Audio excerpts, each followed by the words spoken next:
Obviously, if you joined us yesterday, I was not well at all. I was really ill. I really didn't think we were going to make it through the first hour, but we actually got through the whole show. So a big thank you to everyone that joined us yesterday, because I would not have made it if it wasn't for the chat and the community and whatnot. There'd be a good chance we would have skipped yesterday's stream altogether. So feeling much better today, and obviously we move on in the wacky world of wrestling, and what a wacky world it is. Of course, lots of talk today, all about the zombies, which has dominated headlines. I suppose in a way I'm not too surprised, but yes, there's obviously lots of different opinions out there in regards to the zombies and what went down. Chris Jericho has had his say on it, and there's been people passionately arguing for it, and there's been people passionately arguing against.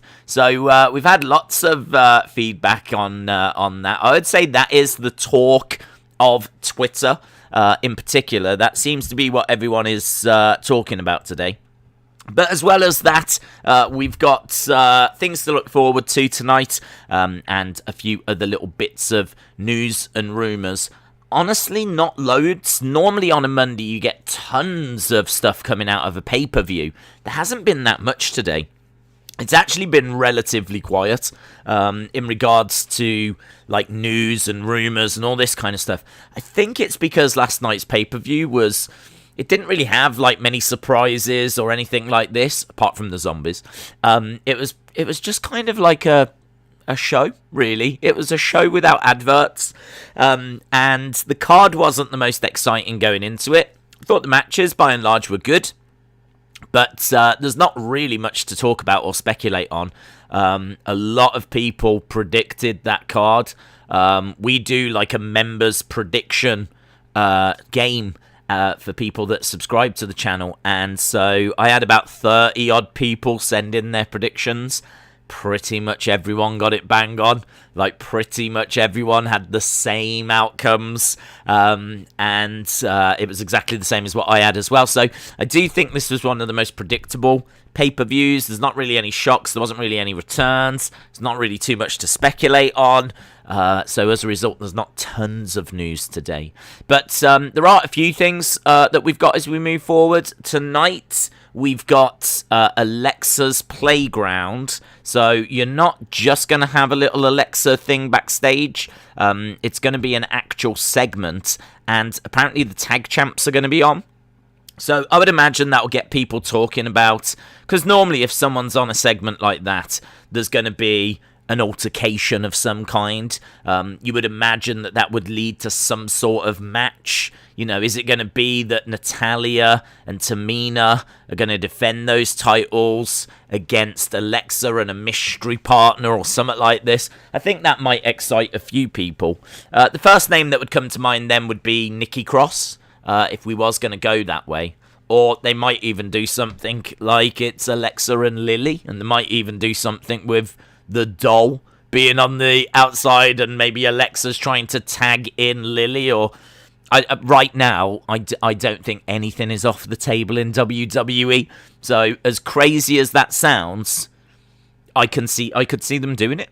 I could see them putting Lily on the edge of the ring, having Alexa in a tag match, and Alexa like trying to make the hot tag to a doll that is just standing on the outside of the ring. I could see that. Hopefully they don't go that way, and it would be somewhat like Nikki Cross that comes back, and they'd obviously have to explain how those two got on the same page and whatnot. Maybe it doesn't go that way at all, but of course there's going to be a lot of speculation as to why would the women's tag champs be on a segment with Alexa. So we've got that, and the only other thing I've seen is a lot of Eva Marie hype. Mainly being driven by Eva Marie herself, but she has tweeted out a lot. Lots of pictures, and it's Monday, and all this kind of stuff. Like, she's really been very active on social media.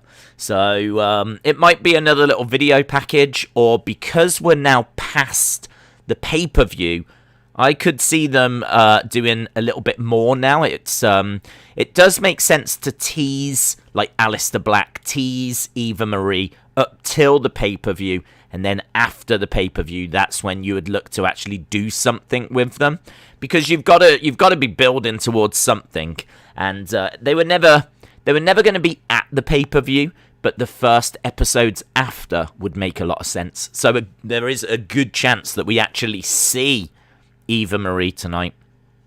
It's like my dream episode, this is, guys. I'm so pleased that I'm well again. So there we go. Not much that's been announced. But, of course, we need to know what's going to happen with Bobby and Drew and Braun. We need to know what's going to happen with Asuka and Charlotte and Rhea. So we're obviously coming out of that, and we're building towards Hell in a Cell as well. So there's a lot of questions. We need to get some answers, and hopefully we get some of them tonight. Slim Jim says, think we might see Sonic team with the Mysterios in a 6-man tag at WrestleMania 2022 to promote his next film. Everything is on the table in WWE right now. Harry Richards said, Days, I feel like now that Roman beat Cesaro clean without any help, I feel now that he's got a couple of wins under his belt, I kind of expect a big opponent at Money in the Bank. Whether that's Edge, I don't know. What's your thoughts? Well, the chat was saying that they could see it being Jimmy. I could see it being Jimmy as well. I think it would be cool if it was someone a bit bigger, to be honest, because I kind of feel like we've been through this with Jay. Do you know, we've been through this with Jay. He got Jay on side. Do we really need to go through the exact same thing again, but this time with Jimmy? I personally don't need that. I think we could tell this story a slightly different way. It might be that they are going to have a match, and he is going to have to set him straight, but that's something that could just happen on SmackDown. Like, I don't know that we need Hell in a Cell for that. I'm here for the story because I do love this story, and I do love the Roman family stuff. But I don't know if we need an exact repeat of what we got with Jay, because that was Hell in a Cell, and it would just be the same as all of that. So we'll have to see. I think I'd probably be more excited if it was Edge. I think if Edge was to come back on Friday, you know, you could have a gloating Roman who's just beaten Cesaro clean. You could have Roman gloating away, and then Edge's music hits on Friday, and then boom, we're off to the races.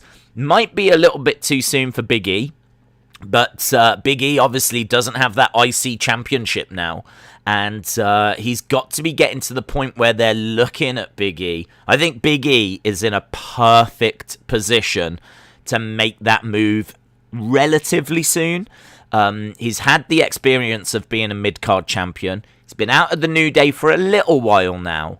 He's obviously had a few solo matches. You don't need to build Big E up that much because everyone knows him. Everyone knows Big E. You know, he's got great size to him. He's a great promo. You stick him in there with Roman, that is a big match, and that's going to get a lot of people excited.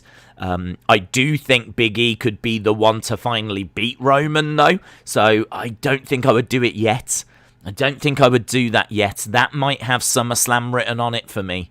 But, you know, it depends what happens with Edge. Edge could come back, and we could get Edge Roman at Hell in a Cell, Edge Roman at SummerSlam.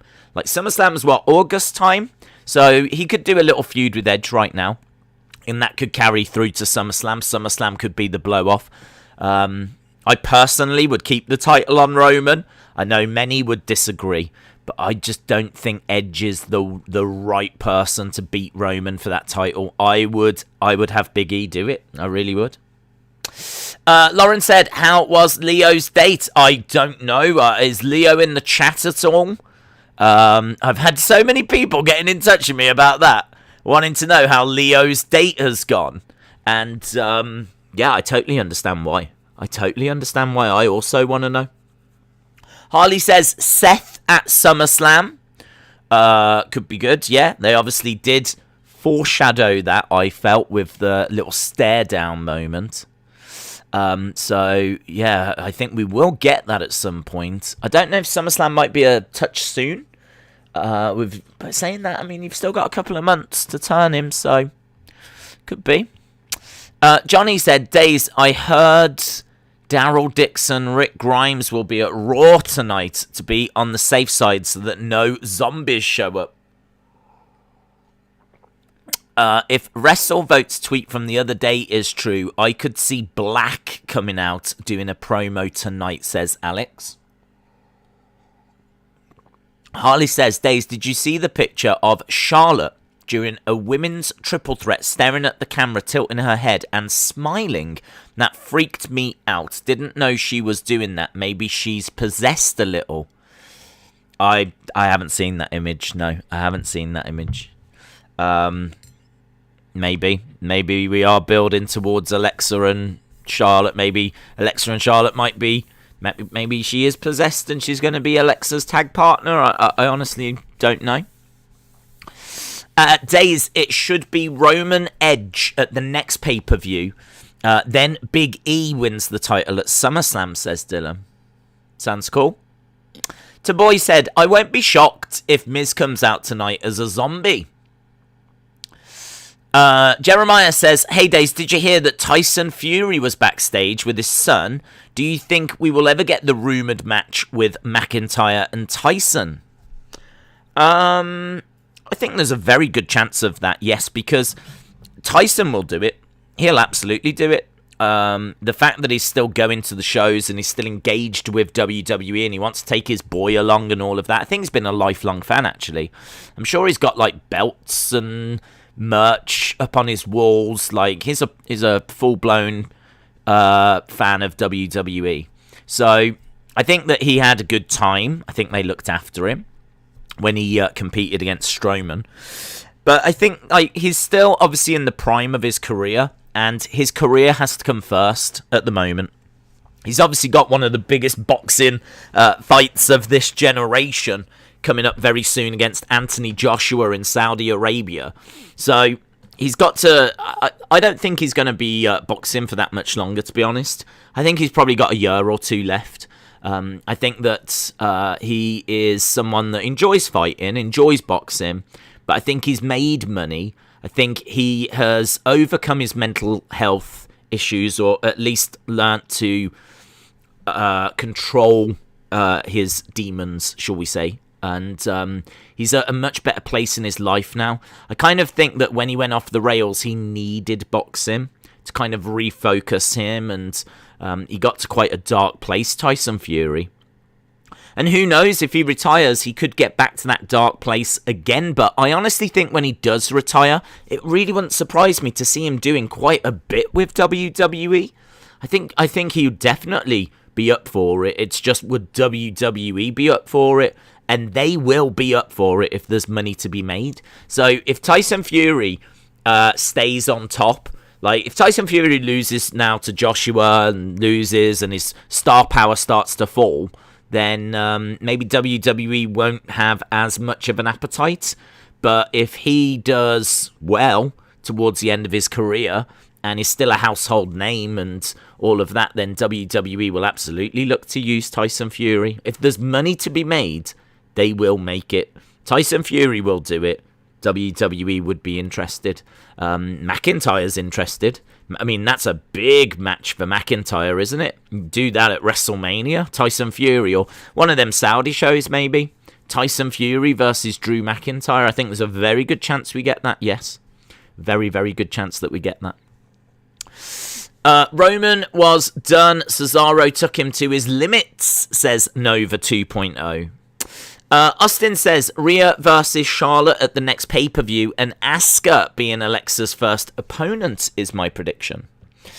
Daniel says, Days, the Anthony Joshua fight is in jeopardy because Deontay Wilder has won his case for a trilogy fight with Tyson in September. With the Joshua fight in August, it's likely that it will be cancelled. I have seen this starting to bubble up now, and I do think that's such a shame if that happens. At the moment, the fight is still on, so nothing's been cancelled there. But I mean, look, if that fight happens or if it doesn't happen, I think it's irrelevant to the conversation we're having about WWE. I think Tyson Fury will be in WWE and will do some stuff, not full time. I don't expect him to go like on the road with them, traveling to all the shows, becoming one of the superstars. He'll do one of those limited date schedule things. But it really wouldn't surprise me. Like, if you said to Tyson Fury, do you want to appear at WrestleMania? He'll snap your hand off. Like, I should imagine he would love to be at WrestleMania. I mean, if he's a massive wrestling fan, why wouldn't he? So, or would you like to be, do another WWE show? I think he'd snap your hand off. So, but not whilst he's still doing his boxing stuff. I mean, he's on the verge of, like, the absolute peak of his career, like, the most important phase, his legacy, what he will be remembered for. So, regardless of whether it's Joshua next or he's got to do the Wilder trilogy, if he's got to do the Wilder trilogy first, then we'll get the Joshua one after. Like, these next couple of years are going to be really important. But once that's done, I can absolutely see him coming to WWE. It's the biggest UK fight ever, and it's in Saudi Arabia. It's disgraceful, says Finbar. Big Boy Dally says, Days, personally, I don't think we get Money in the Bank this year with Backlash and Hell in a Cell next. What's your thoughts? No, I think we will. It's such a big, important pay-per-view. I can't imagine them not doing it. It'd kind of be like not doing the Royal Rumble. I kind of feel like Money in the Bank is sort of seen as like the 5th biggest pay-per-view now. I mean, you've got your Rumble, WrestleMania, SummerSlam, Survivor Series. I can't imagine like Money in the Bank not being... To me, Money in the Bank is like number 5 on that list. I think like WrestleMania is obviously number 1. Then you've got Royal Rumble, which I think is for many people their favourite pay-per-view. Then you could argue SummerSlam. And then, honestly, some people might disagree with Money in the Bank and Survivor Series. Some people might have Money in the Bank at number 3. So, but I really think Money in the Bank is right up there. So I can't really imagine them not doing it. I can't imagine them not doing it at all. It provides them with such an easy storyline. Do you know what I mean? Someone's got the briefcase. They can cash in at any time. They can do loads of teases with it. I don't know. It would be very strange for them to not do it. Who knows, though? Honestly, who knows? I haven't heard anything that they are or they aren't. Harry Richards said, Days, Ring of Honor tweeted a date out saying 15/7/21 with the words Joe, which could obviously mean Samoa Joe. To be honest, if this happens, I'd be really happy for him. If true, what are your thoughts? I'd love it. Yeah, Ring of Honor, I mean, it's a very credible promotion. It's where Joe, I don't think started, but it's certainly where, somewhere that he's known for, Ring of Honor. I wouldn't expect him to wrestle. I've got to put that out there. I think if Joe could wrestle, I think WWE would have kept him. But I think the fact that he hasn't wrestled for so long, he had a bad injury, and we never really got the details, or I never saw the details as to what it was. So I think that if he could compete, he would have stayed with WWE. I think that commentary-wise, they've obviously gone in a different direction. And I think now he's at the point where he could go to Ring of Honor, he could do some commentary, he could be a manager. You could have a few face-to-face moments, get a bit of a buzz. There's things you can do. And who knows, eventually he might be able to get back into the ring. I mean, never say never. Look at Edge and Daniel and, never say never. But obviously, Samoa Joe's getting on in age a little bit now. Like, if he's going to be away for 5 years or so and then try and come back, he's really going to be getting on in age at that point. So, yeah, I mean, I'm pleased for him to get a job. I mean, it's just awful to see anyone lose their job. So Samoa Joe coming back to wrestling is obviously a great thing. And Ring of Honor, a very credible promotion. It's a promotion he's got history with. You'd think they'll use him right to the best of his abilities. And hopefully he does return to the ring. But I wouldn't be looking at that date thinking, wow, he's going to come back, he's going to challenge someone. I don't see that, personally. But again, could be wrong. I'm just telling you my gut feelings. Eric, Defcon Prime Dirigi. says Lethal Lottery mid-year allows more superstar crossover. Shout out to you, Eric Defcom Prime Dirigi. They could do, there's loads of things that they could do along those lines, but I do wonder if they're putting a lot of stuff on pause for when fans come back. So, there's lots of things they could do to kind of really freshen things up. I mean, for me, I'm stunned in a way by the pay-per-view we had. I mean, that pay-per-view really felt more like an inconvenience than a pay-per-view. Like, that is not a pay-per-view that has had much creative thought put behind it. That is a pay-per-view that's had a load of matches just thrown together. The build to it was not really anything special. There was nothing in the way of surprises. I think it was very predictable. All of that stuff. I mean, everything that we've discussed during the watch along. It feels like they did it because they had to do it. Right, it's time for a pay-per-view. Let's just do that and that and that. Let's put Charlotte in there. That and that. That'll do. It really feels like that. It really feels like that took no time to book whatsoever. And I don't know if it would be that way if there was fans. I think if there was fans, they would try to put a few curves in there. And they'd try and do something. Maybe could we get some returns? Could someone call someone out? Could someone interrupt? Could there be something? Anything? So, I don't know. I feel like, yes, we need to freshen things up a bit. We need like a big summer storyline. We haven't got one. I can't remember when Retribution started last year with that. And the Hacker. Wasn't that this time last year? The Hacker storyline. It might have been just before WrestleMania, thinking about it. But we had a few things going on. There was a few storylines. You had the Mandy Sonya splitting storyline, the Hacker storyline. I remember briefly the car crash with Elias, and was Jeff responsible for that? Obviously, Retribution invading. We seem to get a few things going on. And obviously the pay-per-views, last year's Backlash was Edge and Orton, and it was the greatest wrestling match ever. And then it led to, was it the horror show after, with the Eye for an Eye, and, that's in there at some point. So all the pay-per-views, Money in the Bank being at the headquarters, it seemed like they were really trying with all the different pay-per-views to make them wow, you can't miss this, what's going to happen? And this is one of the first ones that happened yesterday that was there wasn't really any angle to really get you to tune in. So, personally, I don't think yesterday will have done amazing views-wise. I would love to see some data on that, in all fairness. That's just a guess. But I don't think there was much to drag the casual fans in. So there's tons they could do to freshen things up. And the starting point might be a really nice summer storyline that kind of, is a big deal and really grabs people's attention. Days, hope you're feeling better. You're not putting Twitter into meltdown this evening. No, I've decided not to. I had some fun with it. I actually brought a bit of peace to Twitter, which I think they appreciated.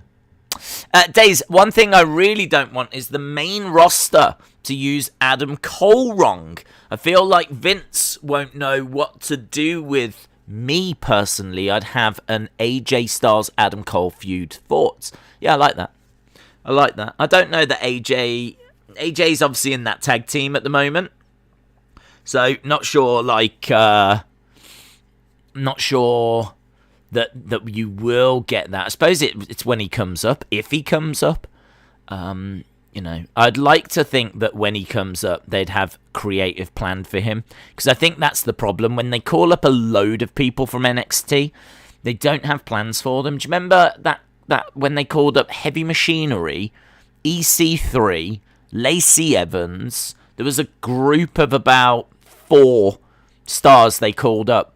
And, pretty much none of them had any creative direction. They literally just got called up. And none of them were really doing anything. Like, I remember Lacey for the longest time was just walking up and down the ramp. Do you remember that at the start when she was just walking up and down? She'd come down, she'd interrupt a match or something, and she would walk off, and that'd be it. And I think, like, Heavy Machinery, I remember them doing a lot behind, like, backstage, behind the scenes. I remember them doing, like, some little skits and whatever, but there was no, like, feuds that they were thrown into. EC3, I think, just made himself comfortable in catering. And it was just a nightmare. Now, you could argue that those aren't the biggest names in NXT, and as a result, you know, maybe they were just fodder. Perhaps they were just there to, you know, flesh out the rosters. But Adam Cole is absolutely not that. Adam Cole is main event talent. So when he does get called up, I really hope there's some creative plan for him. But who knows if he will. He might just want to stay in NXT. Because if I was in NXT and I've seen how those call-ups have been treated, I would be very concerned. Walker Danger says, does anyone expect any big surprises at AEW Double or Nothing pay-per-view? Maybe a debut, maybe an Impact Invasion angle. It would be fun to see some Impact wrestlers on AEW or New Japan. I think you'd probably get something, but I don't think you'll get loads. Traditionally, you tend to get, I seem to recall, you tend to get a couple of surprises at AEW pay-per-views. One of them tends to be quite small, like Matt Sydal or Ethan Page or someone along those lines. One of them then tends to be a little bit bigger. Not always, but could you get someone maybe like Andrade or someone along those lines might be like a big sign-in for them. Or, as you said, maybe that's where they pull the trigger. I think we've all been waiting for, like, an Impact Invasion. I really thought that Under Siege might have been it. I really thought, like, that lended itself to war. Do you know what I mean? Like, Impact is under siege kind of a thing. But it didn't. It didn't lend itself to that at all. That's not the direction they went in. So I personally would like to see something like that. I think that could be a lot of fun. But it's just a guess, innit? It's just speculation. It's just I haven't seen any reports or rumours that that's going to happen. But hopefully when it does, there won't be any reports or rumours. That'd be a shame if that was ruined. You know, if, Watch Tonight, Impact are going to invade. Still be cool. People would still tune in, but it would be even better if it's completely out the blue. Matthew Lopez says, you missed my super chat. Oh, I'm sorry. I was asking, do you think we'll get anything big tonight? Do I think we'll get anything big tonight? There it is. I see it, Matthew. I see it. Do I think we'll get anything big tonight? I mean, big, no. Do I think we'll get something tonight? That's a different question, because there's been a lot of Raws where you could argue we really haven't. I don't know, is the answer. When it comes to Raw, my expectation is really low. So if we get something tonight, then that'll be nice. But something big, no, I'm definitely not expecting anything big. I mean, big to me would be The Rock or Cena or Brock or Ronda or Becky or something like that. That would be big. Not expecting any of those. Not expecting anything like that tonight. But could we get something like someone turns face or heel? Or we get an interesting new story that's come out of nowhere? Could we get something like that?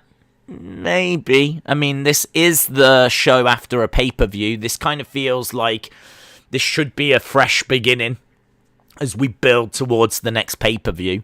So, we could get something along those lines. And actually, saying that, we do have Natalya and Tamina on that Alexa's Playground. I think if something comes out of that, a lot of people will be happy. Certainly if, Nikki Cross returns and, is with Alexa now, Like, I think that would get people buzzing. So you could get something along those lines. I personally wouldn't class that as big. But I think that would be something people would be excited for. So, shout out to you, Matthew Lopez. I just want to make sure that I've not missed any others. No, cool. I saw someone ask about New Jack. Let's see. What was that? What was that? There was a question about New Jack. Oh, I can't see it now. It's gone. I think the question... Oh, there we go. EWC 2020 says, do you think WWE will do a tribute to New Jack? I mean, if they do, it's a graphic at the start. And to be honest, I don't think they will. I don't think they will because he's not really connected with WWE, and they don't tend to really pay too much tribute to people outside of the company. I know that Paul Heyman did a great little speech about New Jack at the end of Talking Smack that's done the rounds on Twitter, which was really cool. I watched that. If WWE do something, it will be a graphic at the start and absolutely nothing more than that, because they can't show any New Jack footage, really. I mean, even Paul Heyman said he is the least PG wrestler that potentially ever lived. So yeah, they won't do a video package and stuff like this. But will there be a graphic at the start? I'm gonna say no, but there could be. Days, do you think MVP will reveal a new custom championship for Bobby? Because he said he's got a surprise for him today. I don't think so. I don't think WWE are too interested in custom championships. There's lots of opportunity they could have had to have done them, and they've not done them. The last one we had was for The Fiend, and you know his character is so different that makes a lot of sense. I mean, honestly, I could see it being a watch, or, you know, a ring, or a necklace, or, you know what I mean, something along those lines, that, or a painting, or something like this, you know, like a painting, and, you know, it ends up going over Bobby's head, or something like this. I don't think it'll be a custom championship. It's a good thought, though. I'd be down for it. I'm always up for seeing new championship belts. What do you think will happen tonight on Raw, says Michael? I think by and large the show will be a normal Raw episode. I think there'll be potentially some rematches. There'll be a little bit of storyline progression in a few places. I don't think there'll be anything that drastic. I mean, just judging on like what Raw has been like so far this year, we tend to take very small steps forward. We don't tend to really take big creative steps forward, or we don't tend to bring in... I mean, I would love to sit here and say, wow, there's going to be this big storyline that's going to start, it's going to dominate the summer, it's going to take up, like all the overlooked talent are going to rise up, and they're going to try and overthrow the roster, and it's going to lead to, like, this big war, and I don't know, there's loads of, like, things that we could hope for, or you know, loads of creative ideas we could come up with, but I just think it's just going to keep going through the motions, to be honest. I just think it's like a bit of a slow train that's just chugging down the tracks. So my expectations are low, and I think it'll just be... I think, if anything, it's got an opportunity to do something tonight. I mean, we all know what go-home shows are like. Go-home shows are your final touches. You know what I mean? You do your last little bits, and that's it. We're ready for the pay-per-view. At least now we're coming out of a pay-per-view. So if ever you were going to start some new feuds and you were going to start some new stuff, tonight would be a good night to do it. So let's not completely lose all hope that this is going to be like, you know, a disastrous show or anything like that. It's got potential to give us something. But we have to be honest, it's 3 hours of Raw. It's 3 hours of Raw, and we've all seen the shows this year. So I don't think we can really sit here and expect too much. I just want to be realistic. I just want to be realistic. I don't want to sit here and get people's hopes up that this is going to be an amazing, can't miss show, when the chances are it's just going to be another episode of Raw. Mouldy Spoon said, I've seen a report that Keith Lee's absence is more to do with nothing for him, rather than past health issues. Well, hopefully that changes and we get him coming back. So, because he would be someone that I would like to see. That would be a nice little surprise. I wouldn't file that under big surprise, because he's on the roster and really he should be competing. So having him come back and getting him, I mean, do you remember when he first came in, he was like having matches with Randy Orton and all this kind of stuff. I kind of feel like it felt like they had an idea for him and then it very quickly just went off the tracks. So I'd love to get him back. Let's get going again and see what we can do with Keith Lee. He'd be like a bit of a dark horse for like Money in the Bank, but honestly, right now he's not even being used. So I don't even know why I'm thinking of him for Money in the Bank. There's a chance he won't even be in the match. So, yeah, I hope we see him soon. Harley said, Days, Hell in a Cell in June. What next? Winter Slam. Even though it's in the summer. WrestleMania in December. Survivor Series in April. It is a bit strange that they've moved that around. Yeah, I do agree. There's been a few people asking why have they done that, and the answer is we don't know yet. I mean, there's a bit of speculation that it could be to do with the Roman Jimmy story, or I mean, I think they've got a plan for something, and they need Hell in a Cell, and I think that's it. I mean, it doesn't matter. It's gonna be in that building, isn't it? Like, it's not anywhere special. So I think as a result, plus, well, maybe they want to do Money in the Bank in front of fans as well. Maybe that's the other thing. Perhaps like they want to push Money in the Bank later because they would like fans to be there for that one. Doesn't really matter so much for Hell in a Cell. Don't know. There could be a few reasons for it, but I agree it is strange. Alex says, would you agree with the statement WWE does big men-women matches better than anyone? The Joe, Roman, Lesnar, Braun match was insane, and many, many more have also been awesome. I honestly don't know how to answer that. I mean, who were you comparing it to? Because big matches, I mean, who else has got like big men that do big matches?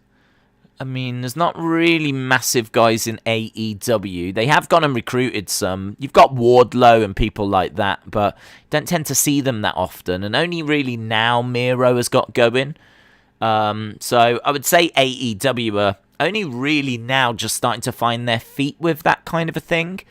So I don't know that it's really fair to compare them to AEW because they're only just going on that. Impact, I don't really know enough about it, to be honest. So I don't know what guys are like over there. NWA hasn't really got any big guys. Ring of Honor. New Japan, no. They haven't really got like huge guys over there. Maybe if you go back, I mean, I'm trying to think back to like WCW and people like that, but I suppose that doesn't really matter anymore, does it? So, I don't know, maybe they are doing it better than anyone else at the moment, but I don't know if that's an achievement or not. I don't really know if there's that many big wrestlers out there, to be honest.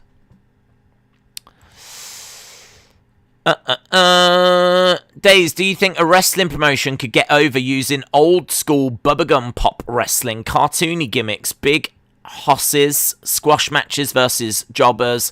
I would watch that. I think that there's a market for that. I think that if you made it really retro as well, like maybe if you did it from like the Manhattan Center and you kind of really have it as a callback to that kind of late 80s, early 90s era.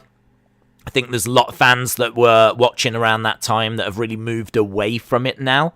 And yeah, I think you could really come up with like a really fun... I mean, we've seen Power. Power was kind of really based on that kind of 80s studio wrestling. And that was really fun. That was kind of retro 80s studio. So why couldn't you do like 90s gimmicks, early 90s? Why couldn't you have a promotion that's kind of based on that? Do I think it would be over? I mean, it depends what you mean by over. I mean, do I think it's going to rival SmackDown numbers? Not really. I don't think so. I think there's an audience for it, but I don't know that it's going to be doing like 2 million views or anything like this. I mean, if you could put on like a good-looking show and have like some fun gimmicks or whatever, if some of them gimmicks caught on, then maybe you would, get some traction. But could I see it going onto a network TV rivaling WWE? I don't, to be honest. I don't. I think that it would be a bit niche. I think that it would be a bit like Power. I think that it would get, a couple of 100,000 maybe viewers if it really did catch on. If it didn't catch on, it'd be down like 50,000, something like that, maybe even less. But I'd give it a watch. I'd give it a go, definitely, and see what wrestlers they had and whatever. I always remember watching Lucha Underground. Lucha Underground had gimmicks and had a very interesting setting. And I remember watching Lucha Underground being really impressed because I was like, I don't know who these guys are. Like, I had no idea who a lot of the people were when I was watching. You had like Prince Puma. It's like, I don't know who Prince Puma is. Some dude. I mean, it turns out to be Ricochet now. But at the time, going back a few years, I didn't have a clue who that was. And there was quite a few that were competing.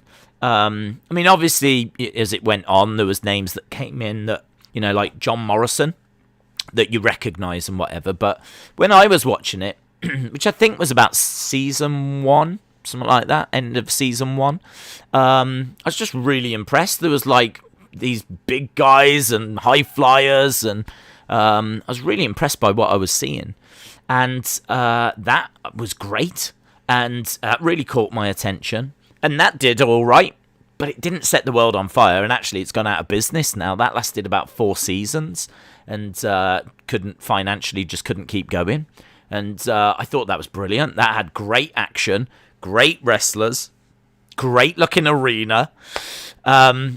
It's just so hard. There's so much wrestling out there that I think you could come up with a niche promotion, but I think by and large it would likely just stay niche. But there's a definite market for that. Days, some of the major news today is that we think Money in the Bank is a big deal. They're saving it for July so that it could have fans. Apparently it will take place on July 18th, 4 weeks from Hell in a Cell, says Harley. That's interesting. I haven't seen that. Rachel says, from NXT, Dakota Kai and Raquel Gonzalez and Ember Moon and Mercedes Martinez and Kaylee Ray and Dexter Lumis and Bronson Reed and Breezango, Cameron Grimes could all come to Raw. Kaylee Ray is in NXT UK, isn't she?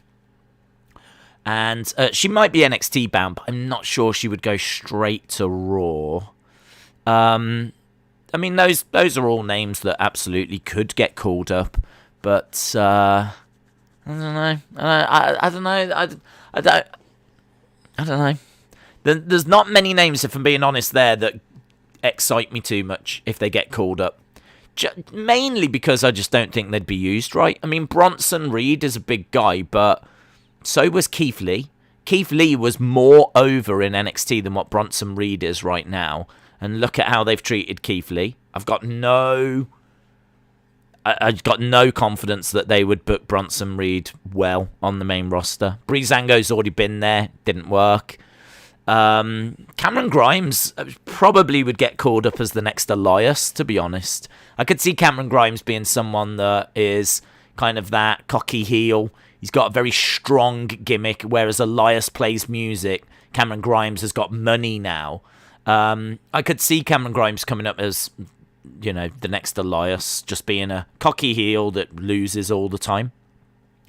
Dexter Lumis has got some interesting, but something's not quite right yet. Something's not quite right. Can't quite tell what it is, but something's not quite right. We haven't seen him win like the NXT Championship and be in main events and all that kind of stuff yet, so I'd want to see that out of him first. Mercedes Martinez, I got a lot of respect for. She could do really well on the main roster, but she would do well as a wrestler. I don't know how she does as a sports entertainer. I mean, they tried having her in Retribution, and she was like, no thanks, and I don't blame her. But you run the risk of that kind of stuff happening on the main roster. Ember Moon's been up there before. She'd do all right. Raquel Gonzalez is going to be a massive star. And Dakota Kai, Dakota Kai I think would do all right on the main roster. I think Dakota Kai can do sports entertainment. It's so weird, isn't it, that I kind of feel like NXT is wrestling with a hint of sports entertainment. They've brought more in recently, in all fairness. Certainly since it's gone on to network TV. They've brought a bit more sports entertainment in. But by and large, it's wrestling focused. It's a wrestling promotion primarily. It's where you're going to get your Timothy Thatchers and you're going to get your Tommaso Ciampas and all of that. You don't really get too many gimmicks. But as we said, recently they've certainly brought some more in, like Cameron Grimes and, the change that he's gone through and everything. But then when they get called up, they go to Raw and SmackDown, and Raw in particular is could not be more sports entertainment. It's the most sports entertainment brand going. It's so weird. They're kind of preparing them for one thing, and then when they get called up, they've got to do something completely different. So strange. It's so strange that there isn't like a Raw developmental brand. Do you know what I mean? Like a brand that is getting people ready for sports entertainment. I mean, what are they going to do with Timothy Thatcher? I mean, he's going to have to go to SmackDown, isn't he? Or stay in NXT. Because he just ain't going to work on Raw. It's a different form of entertainment. So, it's weird. It's really weird. Days, do you want to see Seth versus Roman at Hell in a Cell? Not really. I think, I don't mind seeing that match, of course. I like Roman as a heel and Seth as a face, but I think there's so much backstory there that I think you need a little bit of time to tell that story and get that built up properly. I also think you're going to have to turn Seth face as well. I mean, if they do it like this week, then maybe you'll have a bit of time to do it. I mean, there's a little bit of time till we get to Hell in a Cell, but there's nothing suggesting they're going to do that. It looks like we're carrying on with Seth and Cesaro, so I don't think they are going to look to turn Seth at the moment, and you're going to have to turn Seth if you want to do that match. And I also would like a really good build, that really has some good segments where they talk about the Shield, and Roman can really explore his relationship and his friendship now with Seth. I'd love to hear about, Roman's perspective on the Shield and what he felt when Seth turned on the Shield, and, does he blame him for, where they are in their careers now? Does he thank him for where they are in their careers now? There's so much that I would like to hear and understand, and you need time and segments to tell that story. Hell in a Cell is a bit soon. I kind of think that you could build for SummerSlam. You've got a good few months to explore all of that, and hopefully the booking would be. Listen, if I was booking that feud, Becky would be involved. I would have Roman going round Becky's house, like Seth and Becky's house. We would be going the full 9 yards. We would be showing clips of old Shield matches, and I'd try and find like the odd little look that Roman gives Seth, and I'd be like using that old footage as a way of going, look, I never trusted you then, and I don't trust you now, and I'd be using old footage, and I'd be using all of that kind of stuff. So I'd want loads of time to tell that story. Loads of time. So I wouldn't do it for Hell in a Cell, but I'm down for doing it for SummerSlam. It was a wrestling promoter. If I was a wrestling promoter, I would make Bray wrestle Whether his kid is born or Fiend is dead, Bray doesn't care about his fans. Bray definitely doesn't care about the show, says Those Kids actor. Days, that's too deep for WWE to understand, says Brony. We have been down those roads before. I mean, like, do you remember the Randy Orton Bray story originally, where he burnt down the compound and all of this? I mean, like, they did go relatively deep with the Bray Randy story the first time, and I think that's why people were so disappointed with what we got recently, because it didn't really touch on any of that. It was Alexa and all of this, and maybe now we know why. Maybe now we know why Bray got burnt and was away for so long, and why Alexa was such a big focus. You know, maybe we've got a bit of an answer to that now, but even so, it explains it, but it doesn't make it that much better. I mean, we still got the story that we got. It explains it. I'm cool with it. You know, if Bray has been struggling with things, nothing but, you know, no shade from me on that front. If he's been struggling with things, then so be it. You know, look after yourself, get yourself better, come back bigger, better, stronger, yeah? So no shade from me on that. But, and maybe that does explain what we got. But this is why I think people were so disappointed, because they wanted that story to go as in-depth as what it did the first time. That's what they were hoping for, and it never quite did. It seemed to be about Alexa and the Fiend being burnt and Wednesday coming back, and not really much more than that, to be honest. It was like a good few weeks of him throwing up black goo. And all that kind of stuff. And again, maybe now we know why. Because when we were going, why do they keep doing this? Why have they not got anything else planned? Maybe they did have other things planned. Perhaps the story originally was going to be a lot more detailed and textured and layered. But Bray wasn't around to tell it. So, you know, I do think they are capable of those kind of things. And maybe they've just been a victim of circumstance recently, but yeah, man, I think if you was going to do something like Seth and Roman, you've got so much backstory to lean on and work with. You could do some really fun stuff. You could do some really fun stuff. Big Boy Dally says, Mr. and Mrs. season finale is after Raw, baby. The invasion has begun. Steltho says, you look old. It's been a while. Shout out to you, bud. I feel old. Jax Hats 5 says, Days, did you know that Alexa invited the Raw Women's Tag Champs to her playground? I did. I've only seen that and Eva Marie hype for tonight. I haven't seen any other news, unfortunately. I don't think there has been anything unless they've announced anything now. Days, if someone came up to you and said wrestling is fake, what would be your response?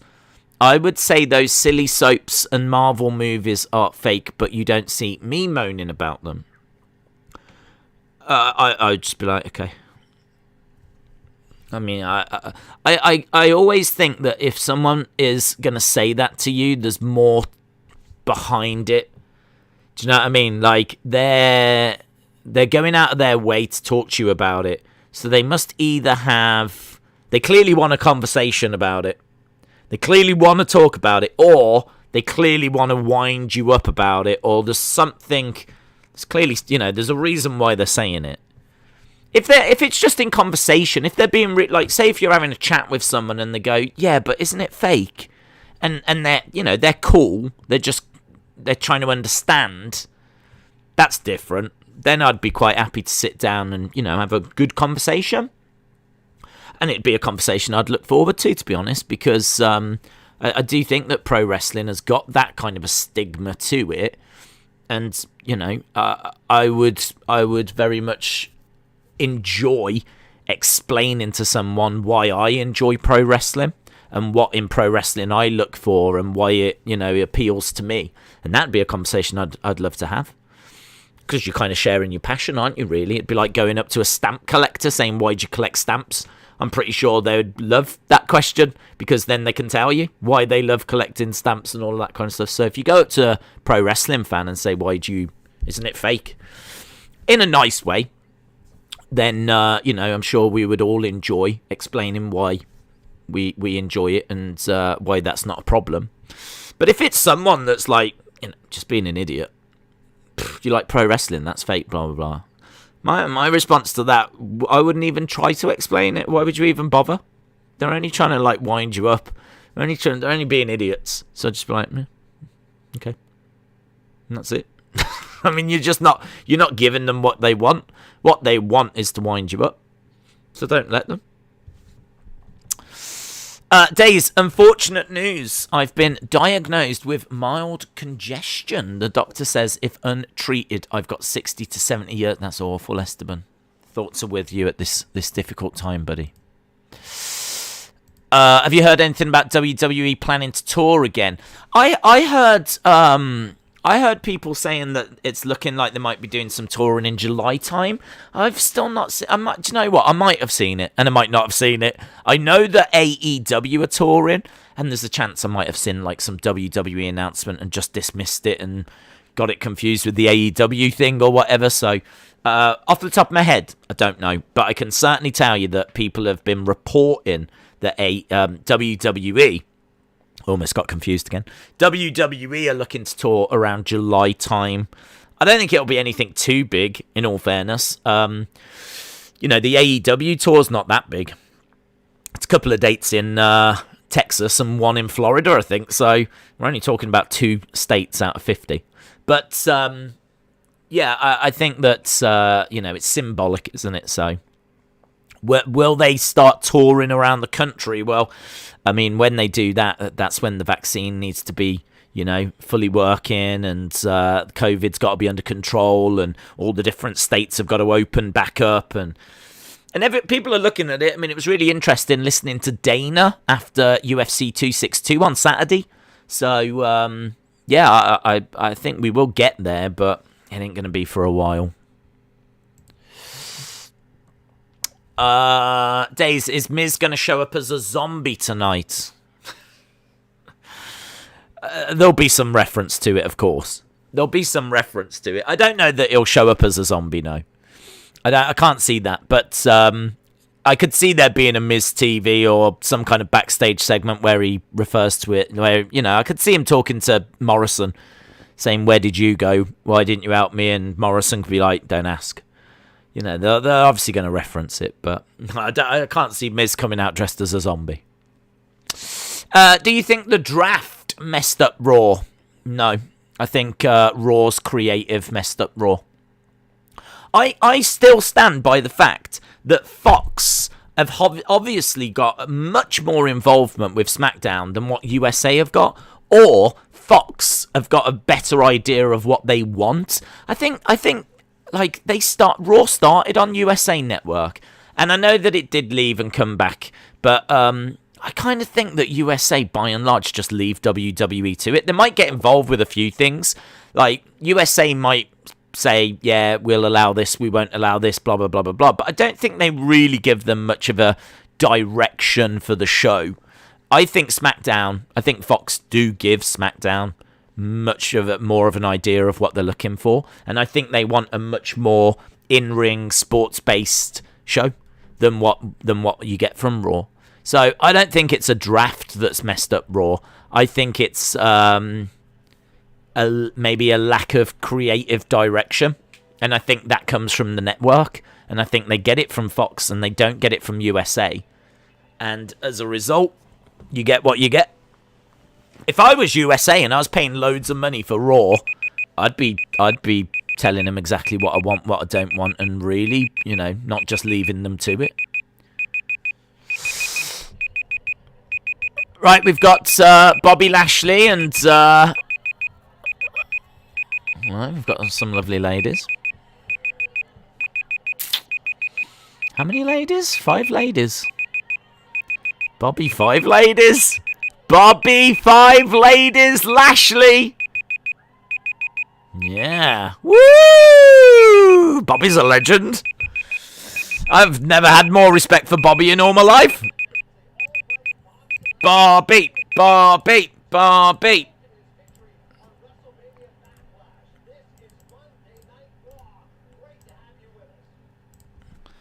Right. MVP in the ring. Tell you what, Bobby Lashley might need that walking stick after he's been with them lovely ladies. Woo! Okay, Bobby Lashley getting his intro. MVP and I wanna be Bobby's girl. I wanna be Bobby's girl. Are they all going to come out with him? Hope so. Yeah, they are. Yeah, they are. Woo! Hey, Mattel. I want this. I want this as a pack. I want this as a Mattel pack. I want Bobby with the 5 girls. He's loving it. He is absolutely... Oh, he is living his best life right now. Woo! Yeah! Bobby, what a legend, says Harley. Do you think Bobby would be better on SmackDown? I think Bobby's all right on Raw right now. Bobby is living his best life. If you said to Bobby now, do you want to go to SmackDown? He'd laugh at you in your face. When Bobby has got more game than Ziggler. Those ladies are very lucky, says Alex. Those are his sisters. Well, they've got a lot fitter. I can tell you that much. I think we all remember what his sisters looked like. And they certainly didn't look like that. Whew. Corey K. I think you misheard. It's me. Reese says, hi Days, I'm back. How have the streams been? Sorry I've not been here in a while. No worries, buds. Stream's been alright. Battled through yesterday's, but we made it. And here we are for what I'm hoping is going to be a very fun show. Good way to start, bringing out Bobby and some lovely ladies. William says, what's wrong with my chat? My emojis are all middle finger emojis. Woo! Yeah! These women just make everything better. Yeah! A bit of energy as well.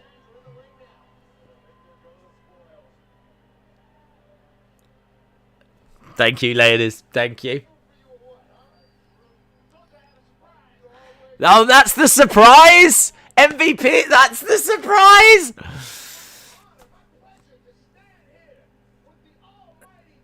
I thought the surprise might be like a ring or something like... No, it's 5 girls. Woo! Dazzle by Nature, shout out to you. Hey, bud, how's it going? Did see they're refreshing the sets for Raw and SmackDown soon. Is it me, or is this head of the table gimmick getting old? It was fun at first. I'm still on board. I like, I mean, I'm not really into head of the table, but, you know, his attitude of wanting to be acknowledged and be the leader of the family and all of that, I'm still on board with it.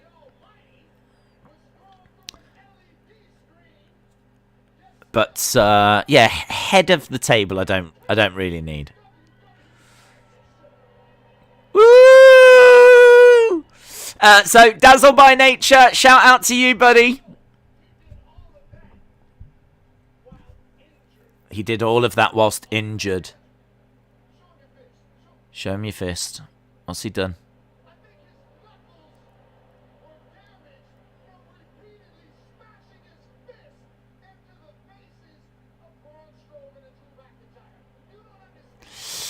I almost just had a heart attack. I spilled a whole can of Mountain Dew on my phone. Ooh.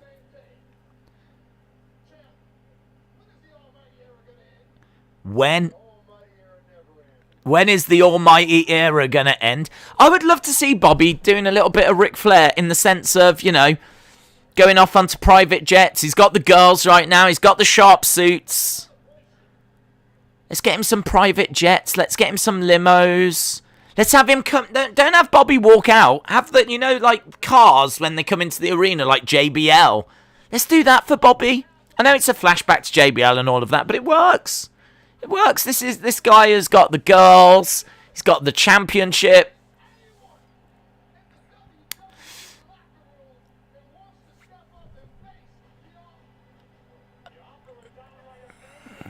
Open challenge and Drew that's a shame. There was a challenge being issued there and it felt like it was going to be something quite good, and it's I can't have been the only one when Drew's music hit that went, oh, anyone, a challenge to anyone out there. Oh, it's Drew.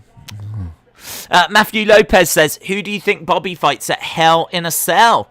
Well, we might be about to find out. We might be about to find out. I don't know if he's done with McIntyre yet. Could be that they have a one-on-one at Hell in a Cell. I mean, you'd have to say it makes a bit of sense because Drew has been the face of Raw. So it does make sense.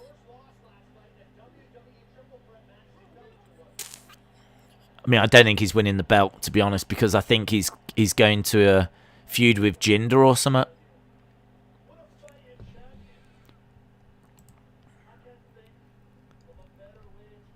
So Drew's in the ring.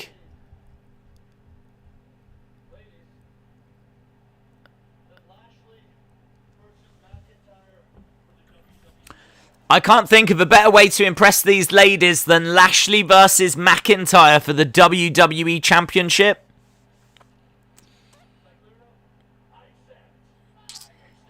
McIntyre says, I accept.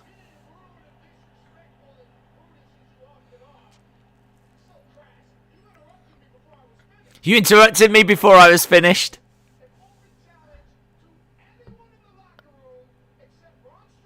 Yes. MVP says an open challenge to anyone except Braun or Drew. Get to the back of the line. Good. Girls are screaming. Girls are screaming. Why are they still screaming?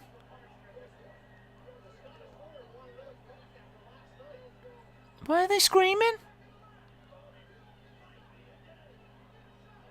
What do they think this is? Of course someone's going to hit someone. It's the WWE.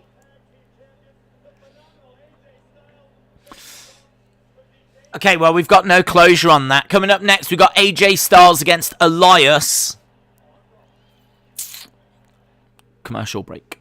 It's funny how everyone hated when Jinder won, but now they want him to win it.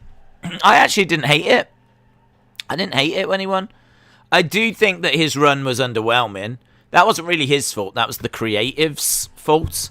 But I was of the attitude of, okay, let's see where this goes. I've said before, he actually cut a promo not long before on Talking Smack, where I remember watching it going, wow, he can talk. Like, he cut a great promo. It was and I was like, we need to do something with Jinder. And there's a video on the channel where I say that. I'm like, we need to do something with Jinder. And then it wasn't long after they put the WWE title on him. And I think I remember saying, we didn't need to do that exactly. But let's see where it goes. Unfortunately, you do look back at that reign now, and it does stick out a little bit like a sore thumb. Like, they literally only did it because he's obviously got an Indian heritage, and they were trying to break into the Indian market. So, I don't know that he really earns it. Let's put it that way. If he didn't have Indian heritage, he wouldn't have won that title. So I kind of feel like he needs to earn it. He needs to earn it, and I really hope he does. I really, really hope he does, because I haven't got anything against Jinder. I actually think he looks really good. His matches are always not the most exciting, but he can cut a promo. His promo skills are underrated. He's an all right promo. Bobby stole Leo's date. Where is Leo? I want to know what's gone down in KFC Town. Dazzle by Nature says, not Bobby Lashley. Bobby, a ladies' man. Oh, not Bobby Lashley. Bobby ladies' man. Bobby ladies' man. Like Braun Strowman. It's Heath Slater's turn to win the WWE title after he comes back, says Kim. Jinder does have the right ingredients, says Programmed for Damage. Days, what would be your dream triple threat with one SmackDown superstar, one Raw superstar, one NXT superstar? I would go... What would I do? What would I do with that? What would I do with that? I would go Karrion, Roman. Karrion, Roman. Would I go Karrion, Roman? Or would I go... I could go Johnny, Cesaro, AJ Styles. That might be the best match. I'm trying to think of the best wrestler from each brand. Like AJ, Cesaro, Johnny Gargano is right up there. Maybe Adam Cole. Adam Cole. Hang on, can we get some New Japan thing going? Adam Cole, AJ Styles. Is there anyone on SmackDown that was in Bullet Club? Nakamura? Adam Cole, AJ Styles, Nakamura. That would be fun, wouldn't it? That would be fun. I'd be down for that. Sami Zayn would be good as well, actually. But he obviously not connected to New Japan. But yeah, I was trying to think, could you go like all big guys? Where you'd go Roman, Karrion, Drew, Braun? Or would you go like in ring? Or you could go Bullet Club. So there's a few different ways you could do it. I think the one that excites me the most would be Adam Cole, AJ Styles, and Nakamura. I like Nakamura. Doesn't get opportunities that he deserves. Do you remember last night when Cesaro was down and he was being beaten up and then music hit and it was Seth that came down? For a split second, I thought it was Nakamura. I think that would have been nice. I think that would have been really good if Nakamura had come down. Because obviously he's got that relationship with Cesaro. They used to be in the tag team together. So I think that would have been really good. Right, AJ Styles come down with a Moss. I'm tired of Drew. They're shoving him down our throats. Versus Elias. Not the most exciting first match in the world. Elias to me is like this generation's Brooklyn Brawler. Honestly, he's just like this. He's just like a jobber. He's someone that, you know, it'll be a big deal if he gets a mid-card belt. It's not the kind of person I would have in the opening match. Days, Damian Priest coming out instead of Drew made more sense. That would have been fun. Yeah, that would have been good, Anthony. We still don't know where that's going to lead. They've issued this open challenge. They haven't accepted Drew's. So it might not be Drew that gets that match for the championship. So we'll have to see where it leads. Days, Damian Priest coming out. Yep, I agree with that. Bet says, I don't care about AJ versus Elias. Are you walking with Elias? Not really, bud. No, I'm just watching from afar. Days, could Bray accept the open challenge? I don't think so. He could. I mean, there's nothing stopping him. But I don't think they'd be looking to go that way, to be honest. I'd imagine Bray would do a few Funhouse episodes first and, you know, have a feud with someone. And I don't know. I mean, he's just coming off a loss to Orton. And I don't think that feud played out the way that it was meant to. And I don't know that they've got plans for him and the title, so I don't think so. Dazzle by Nature says, first time I saw Nakamura signed with WWE, I thought it was the Celtic star. Yeah, there was a Nakamura that played football. Wrestle with Andy, shout out to you. How is your card collection coming on? I just found my old cards from when I was younger, so much nostalgia. Haven't bought any in a long time, actually. I kind of spent big on... I got that Vince McMahon signed card, which was not cheap. And a couple of others, and I was like, do you know what? I need to slow down here. I really need to slow down. Because like this is like serious money. So I've had a bit of time away from that, in all honesty. But do you know what was quite funny? I did have a look the other day on eBay just to see, like, you know, what was going on. Was there any new cards on there, whatever. You know, that kind of card collecting craze that's going on with Pokemon, and since The Last Dance, like Michael Jordan cards in particular have like exploded in value. Seems like the whole card collecting kind of community has really, you know, been reinvigorated. There's loads of cards now that are worth quite a bit of money that weren't a few years ago. So if you have got some cards, I would say go onto eBay, have a look at like recently sold items, and have a look and see, you know, there's no point going on eBay and looking what people are asking for, because there's people asking for stupid amounts. But what has actually sold? Because you can go on eBay and look at sold items, and what has sold and how much have they sold for. That'll give you a much better idea of what things are valued at and what people are prepared to pay. But yeah, there's loads of like non-signed cards that are, you know, going up in value all the time. So collector's cards seems to be quite an exciting investment. But I don't know about wrestling. I mean, well, I do know about wrestling in regards to I check some wrestling ones and some cards that are going up. Vast majority, of course, the mass-produced ones that are easy to get, they're always going to stay dirt cheap. But, you know, like I saw an Undertaker rookie card that had been graded very high that was going for a lot of money. And things along those lines. If you can get wrestlers' rookie cards, you know, like if there's a rookie card of Karrion Kross and he goes on to main event multiple WrestleManias, that rookie card, if you look after it, have it in protective packaging, whatever, that's going to be worth money in the future.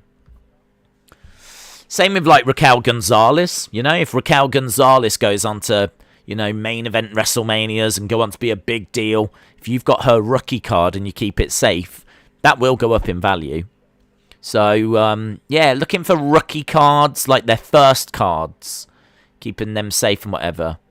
You know, good investments. I don't like how Alexa Bliss looks, says Lynn. Days, do you think NXT should have a European title and have the holders against NXT UK? European title holders all at an NXT paper? Not really. I've never been a fan of the European title, because the European title to me should represent the best of Europe. Like, it should be something that is, you're the best in Europe. Like, really, the North American title should be the best from North America. The UK title should really be the best from the UK. The European title, like, the European title really should be, like, ideally you would have NXT UK, NXT France, NXT Germany, NXT Italy, NXT Poland, NXT, you know, Greece, NXT, all these different ones. And then the European champion is the one that's like the champion over all of them.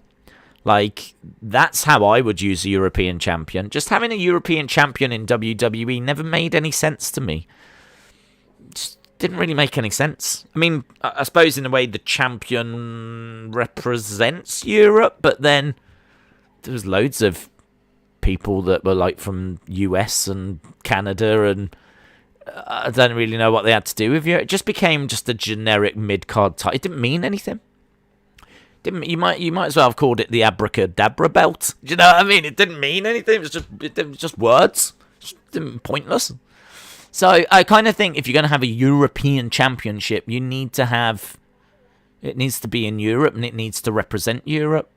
Because I think there's other belts that you can have, that you can call things by, you know? Like the TV Championship. You know, it gets defended on TV each week, and that's what that represents. And obviously, you know, Zack Ryder was trying to introduce the Internet Championship, but, you know, you could have the Raw Championship, a SmackDown Championship. There's loads of different things that you can introduce. But I'm not sure that I would bring in a European title.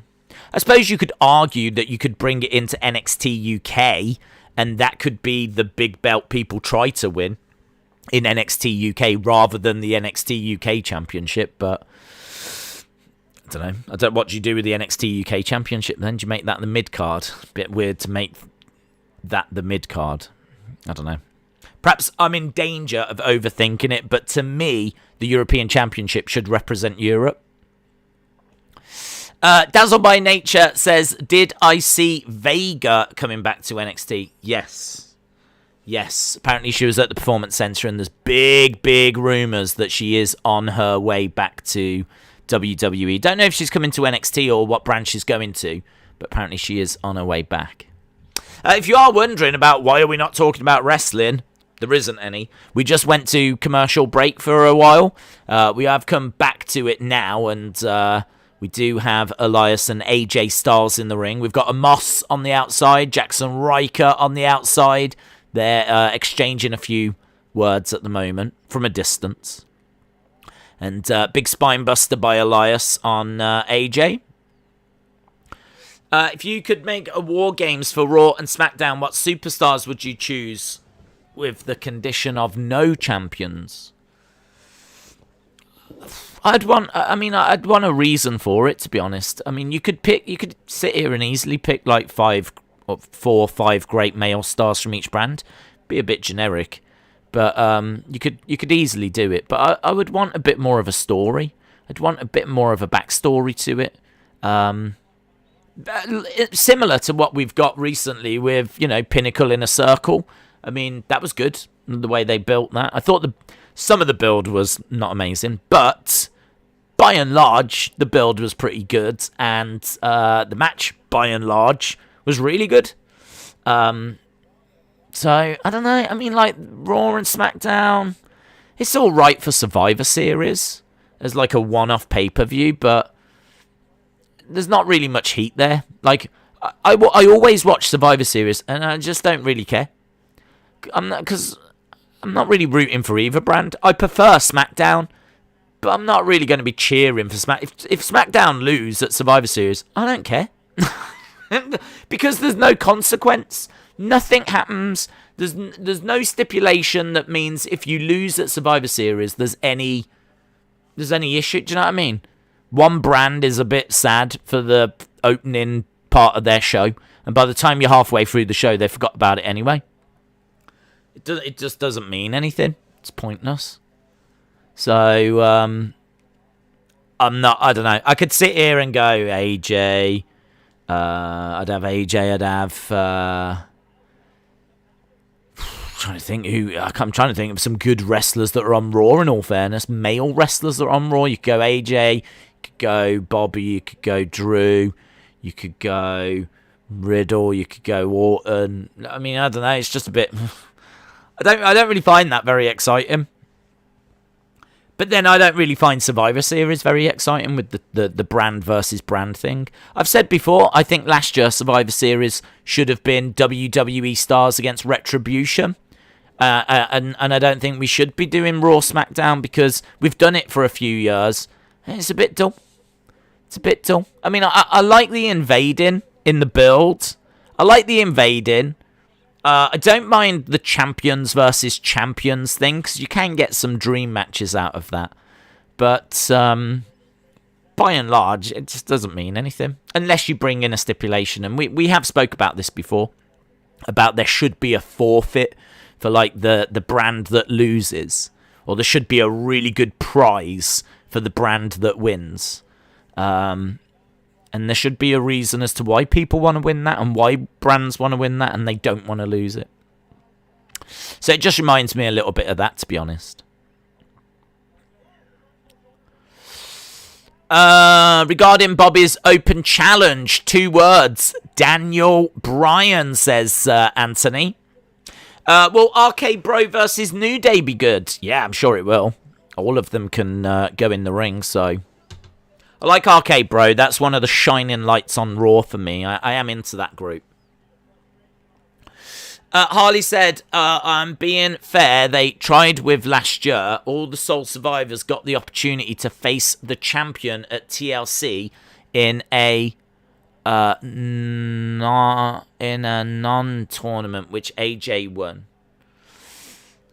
All the Soul Survivors got a chance to face the champion at TLC in... I don't know what that is. Is it a mini tournament? Which AJ won. Brony said, Raw versus SmackDown would be good if there was rewards and consequences. Now it's just random matches and random teams put together for a reason. I do like champ versus champ matches.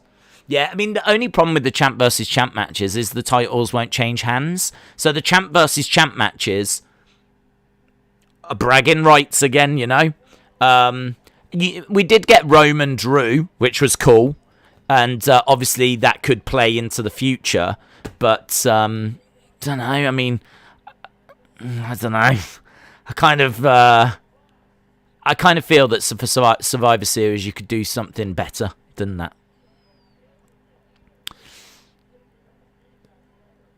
Riker is going up the entrance ramp.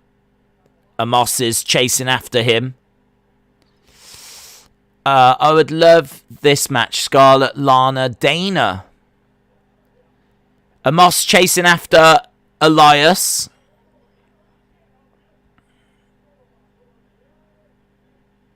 So Elias is over by the commentary table.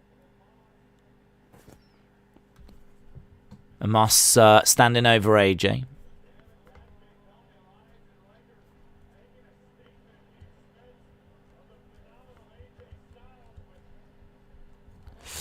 Elias and Riker as tag champs, says Dom15. Days the Raw and SmackDown after WrestleMania. Whose idea to change the Raw and SmackDown stage and change commentators? It should go back to the way it was. Well, I mean, ultimately, it's all going to be approved by Vince, even if it's not his idea, isn't it? Alexa's Playground coming up next. Alexa's Playground next. Corey says CM Punk is going to issue that open challenge.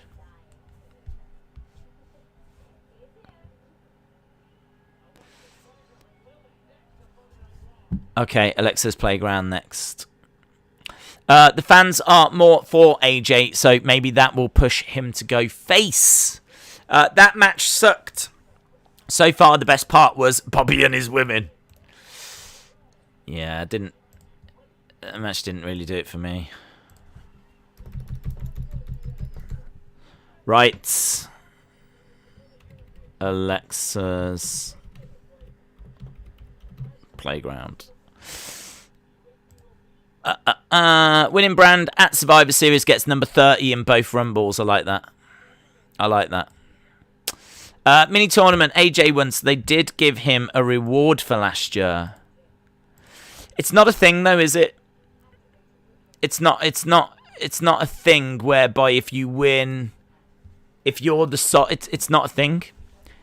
Going into Survivor Series, if you're the sole survivor, you don't automatically get given a title opportunity, or you go into a tournament or something like this. Like, if that was the case that was going to be every year, that would be good. There'd be a stipulation involved, and there's a bit more to it then. You know, for everyone that survives, you get a title opportunity. What might be fun is for everyone that survives, at the end of the pay-per-view, there's a battle royal. And the winner of the battle, you get into the battle royal if you survived the match that you were in.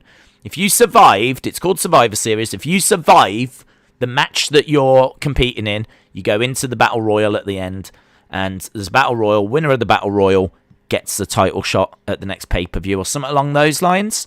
Then, then we're starting to get a little bit more of a stipulation involved. I'm down for all of that kind of stuff. But whatever it's going to be, it needs to be a known thing. It needs to be something that, happens every year and we can look forward to it and it's got a purpose. Where we just get Raw, SmackDown, and it's just bragging rights. I'm not into that. I don't care for that. So anything where winners are going to be rewarded or brands are going to be rewarded, whereby you get number 30 in the Royal Rumble or whatever it might be, totally down for that. I think that makes Survivor Series a better show, personally. This year's Survivor Series should be that the losing brand gets to have Vince as the main booker. Courtney said, Days, why can Kane in the Royal Rumble pay-per-view be a 1v1? Why can Kane in the Royal Rumble pay-per-view be in a 1v1? I don't understand that question, bud.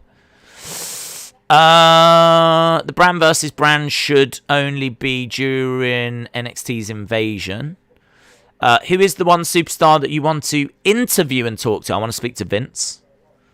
I'd love to speak to Vince. First of all, I'd love to have a picture with Vince. He is one of the most important people in the history, maybe the most important person in the history of pro wrestling. So I'd love to get a picture with him. And, I mean, who wouldn't want to ask him questions? And also punch him in the face. Vape Ross Vape said, this sucks. Even Lashley's arm candy was subpar. Oh, hello. Look at this. We got Johnny Gargano cutting a bit of a promo. Steel cage, Johnny versus Bronson Reed tomorrow.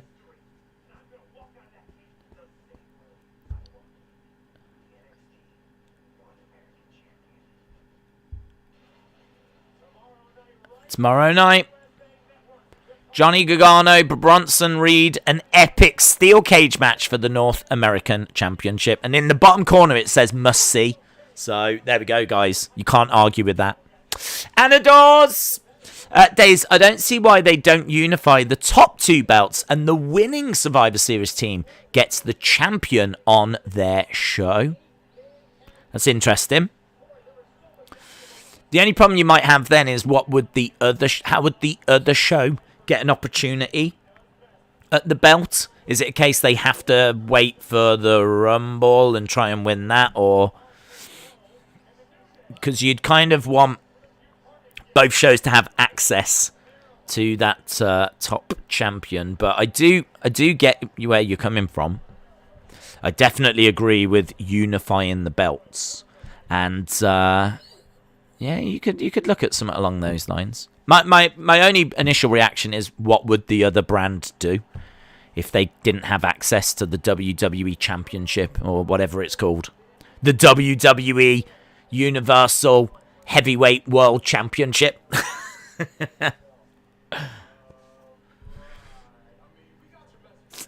Anadors, shout out to you.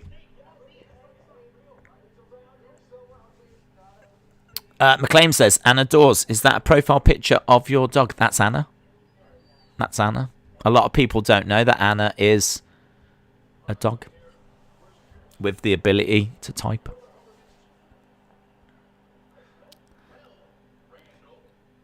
Well, Randall, says Xavier, we got New Day and Riddle and Orton backstage.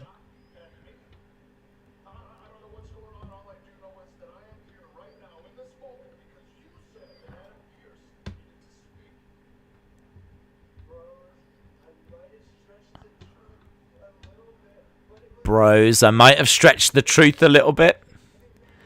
The zombies aren't on screens. Have they given up too? You know it's bad when a creature with no brain doesn't like Raw. Riddle says, I want to turn this party of 2 into a party of 4.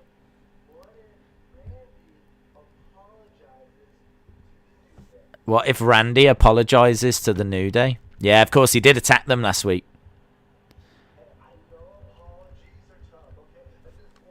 I know apologies are tough. Randy says not gonna happen.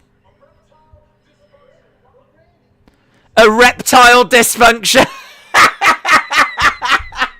Erectile dysfunction. No, that's a great line.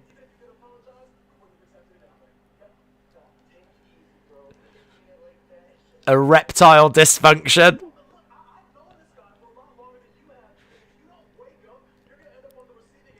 Kofi says, I've known this guy a lot longer than you.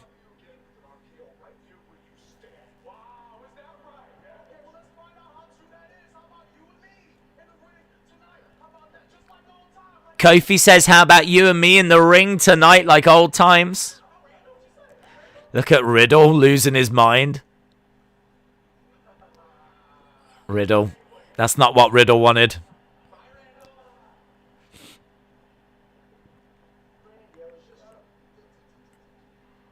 Erectile dysfunction.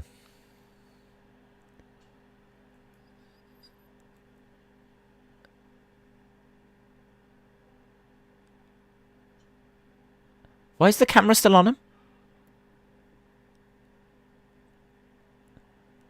The camera was on him for a long time there, wasn't it? It was a bit awkward. That's good, though.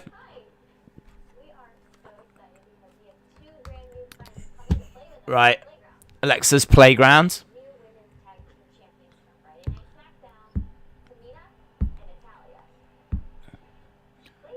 Natalia's on a swing. Tamina's standing. Thank you.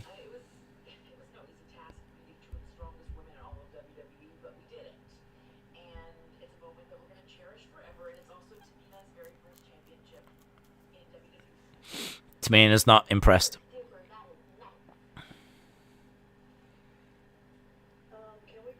Can we go now? Yeah.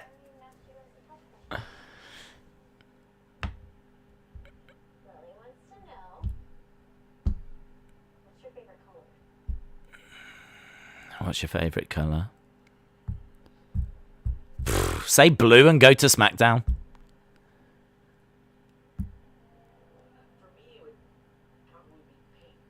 Pink. Black. And blue.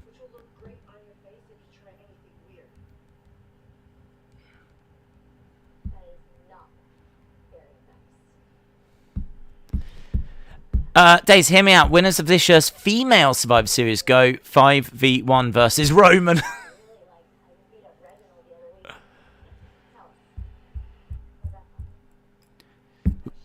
Was it fun to beat up Reginald? That's, in fairness, that's a great question.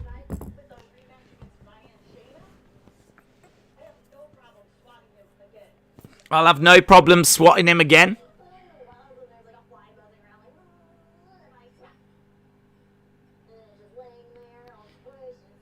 Zombie's going to accept the open challenge. Black isn't a colour.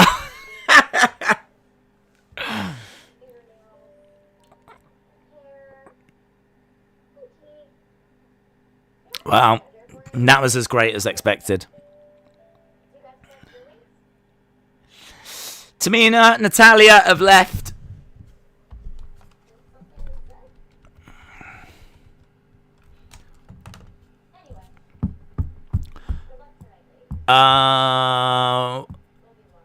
Good luck tonight, ladies. We will be watching.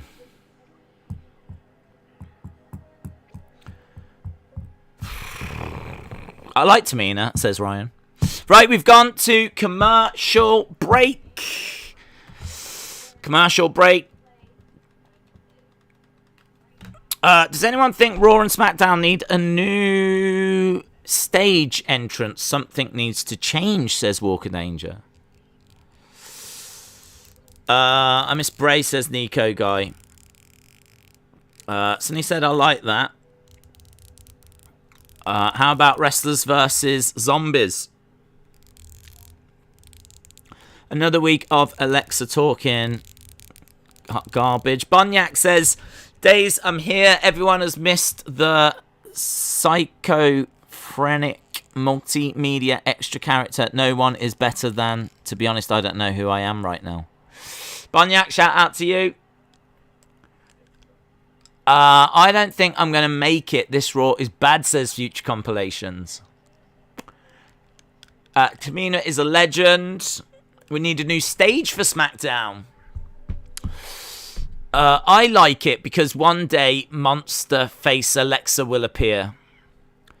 What is your opinion on challengers getting multiple attempts at a title? I think it should be one and done unless the story needs more attempts, gives more talent a chance then. I'm alright with feuds. If there's I agree, you can't just keep having chance after chance after chance after chance. I mean, really, it should be one and done. But, WWE always find ways of that one having someone else involved or outside interference or there was a bit of cheating in the match, or they're pretty good at finding a way of, giving you a reason as to why there should be another match. And I think, if there should be another match, really, it should be one and done. Absolutely. It should be one and done. There's enough people on the roster to go around. I don't think the champions should defend all that much. I've said before, I think champions are like end bosses. I think really Raw and SmackDown is trying to figure out who's the next challenger, who's the next number one contender, and then of course you've got your feuds and grudges going on away from that. But really, the champ should be special if the champ's on the show. Like, tune in tonight, the champ is in the house. I wouldn't really have it where you see them every single week. I really wouldn't do that. And then I think it gives other people a chance to shine. Maybe there's an argument we see Roman too much. And, he dominates SmackDown. He's on every show, throughout every show. Maybe we could allow some other stories a bit of time to breathe, and and then it would be a big deal when Roman was to be on the show. It's like, whoa, we've got to watch Friday. Roman's on this Friday, but right now Roman's on every Friday. So yeah, I don't disagree. But I would counter that by saying I would also you would see the champions less. Like, I really, really wasn't a fan of Bobby versus Braun and Bobby versus Drew matches in the build towards the triple threat at the pay-per-view. Like, it's just overexposure. And I think, didn't both matches end, with outside interference anyway? Like, both matches were just a waste of time. It was just a big match they could advertise, which we all knew was not going to end clean. And it's just pointless. It's just pointless. So I can't stress, and I know everyone knows this, but there's so many better things that you can do with the time that they've got. William says, where is Leo? Where is Leo? That is a good question. He said he would be here. I hope he doesn't lie to Ethel like he lies to us. I hope he treats Ethel better than he treats us. The lethal Lothario is making his way down. Angel Garza.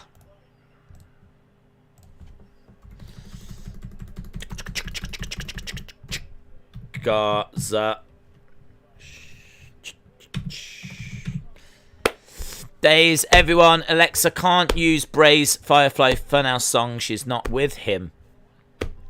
Why do so many wrestling marks like triple threats and fatal four ways? Poor booking. Yeah, I'm not a big fan of them, to be honest. I do like one-on-one matches. Let's find out who is the best. Drew Gulak. That's a big face, isn't it? Look at that big Drew Gulak face. This ring attire is so bad. It is offensive. I hate Drew Gulak's ring attire. It's this horrible, orange kind of... It's not even a bright electric orange. It's just horrible. I want to see Kofi Kingston win the Universal Championship before he decides to retire. I'm alright with that if there's a good enough story that you can tell with it. I haven't got anything against Kofi. Kofi Mania was cool. Raw is Raw. They need to cook this show and make it better. Jinder will answer Bobby's challenge, says Alex. Hear me out. Survivor Series should be WWE versus the Zombies. The winners get to go versus Roman. Right, we're underway with Drew Gulak.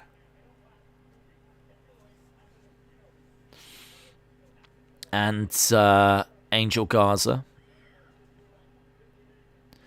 How has no one looked at that ring attire and just gone, no. No. No. Bad Gulak.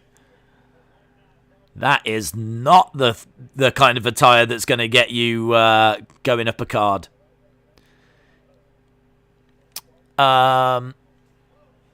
Days, hear me out. We did that one. You think Alexa Lily will win the titles? No. They could challenge, but they will lose. Sorry, Caps. Camvlog says Raw needs major improvements. Well, listen.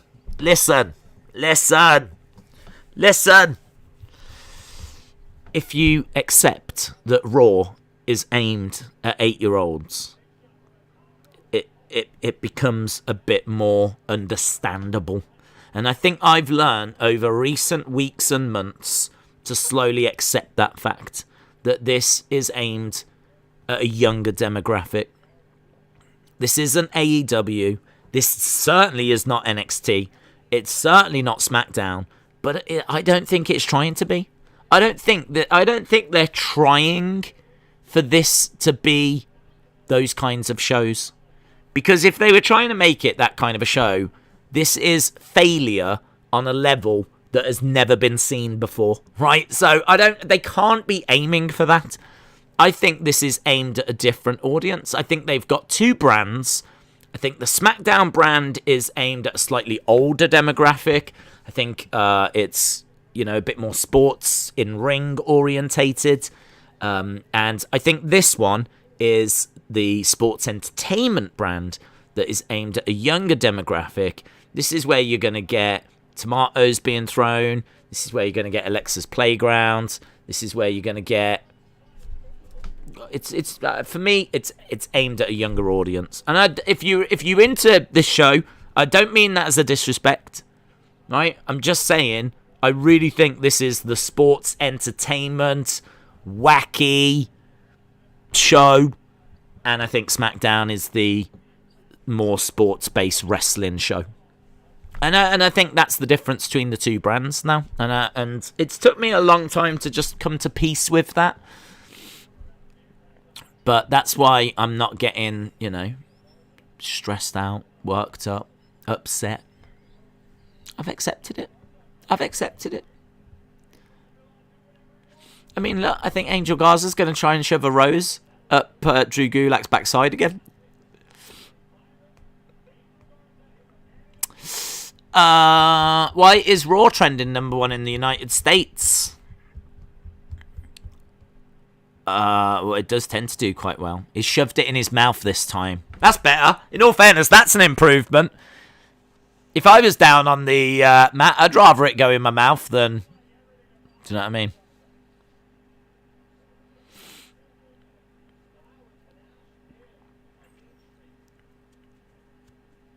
If I was Drew Gulak, I'd get better wrestling attire and maybe just stay in catering. Is this our truth?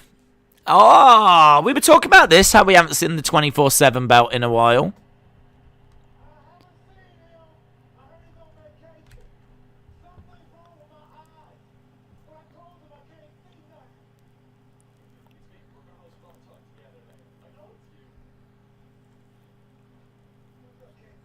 I don't even know what he was on about. I haven't seen him.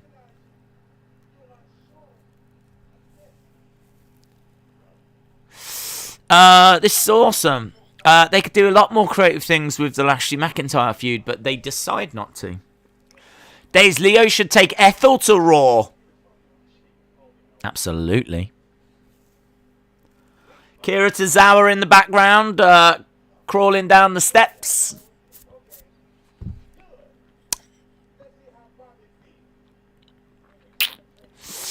Your background is Backlash. Oh, is it? Oh, you're right. You're right. I didn't even notice because it's red. Tozawa's won the 24/7 title. There we go. Look at that. Seamless. Seamless, I tell ya. Right, Randy making his way out. So, Randy Kofi. Talk to me. How long are we? 50 minutes into this episode. Randy versus Kofi.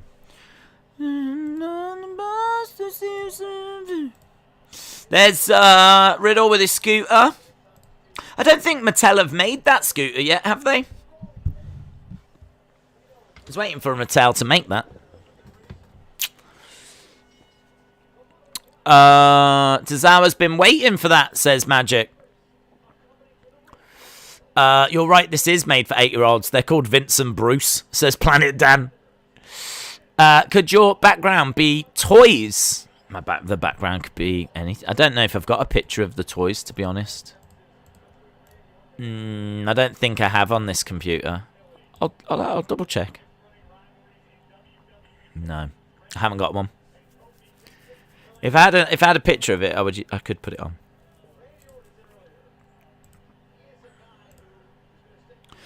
Right, Randy and Riddle. RK Bro. Who has won so far? Oh, I don't know. No one important. No, how many? I don't even know what matches we've had thinking about it. Is this our second match? We had Elias and AJ, didn't we? Have we had an... Oh, and we had Gulak and Garza. And is that it? Have we had just them two matches? Yeah, listen, if you just joined us, you've missed nothing. Background should be the Firefly Funhouse puppets. Why does Riddle dress like Evel Knievel? Because, you know how Evel Knievel used to ride around on a bike?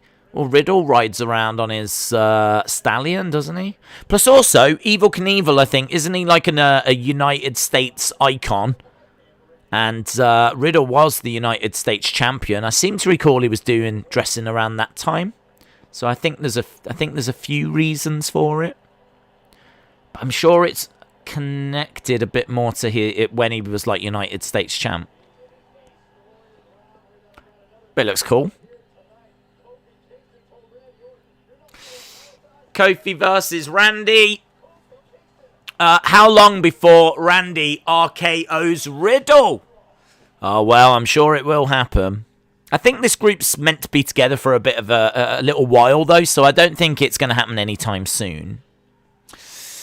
Miz challenged Priest again, says Anthony. Exciting. CM Punk to fight Bob confirmed tonight, since he wasn't there last night. Yeah, lazy. Where was he?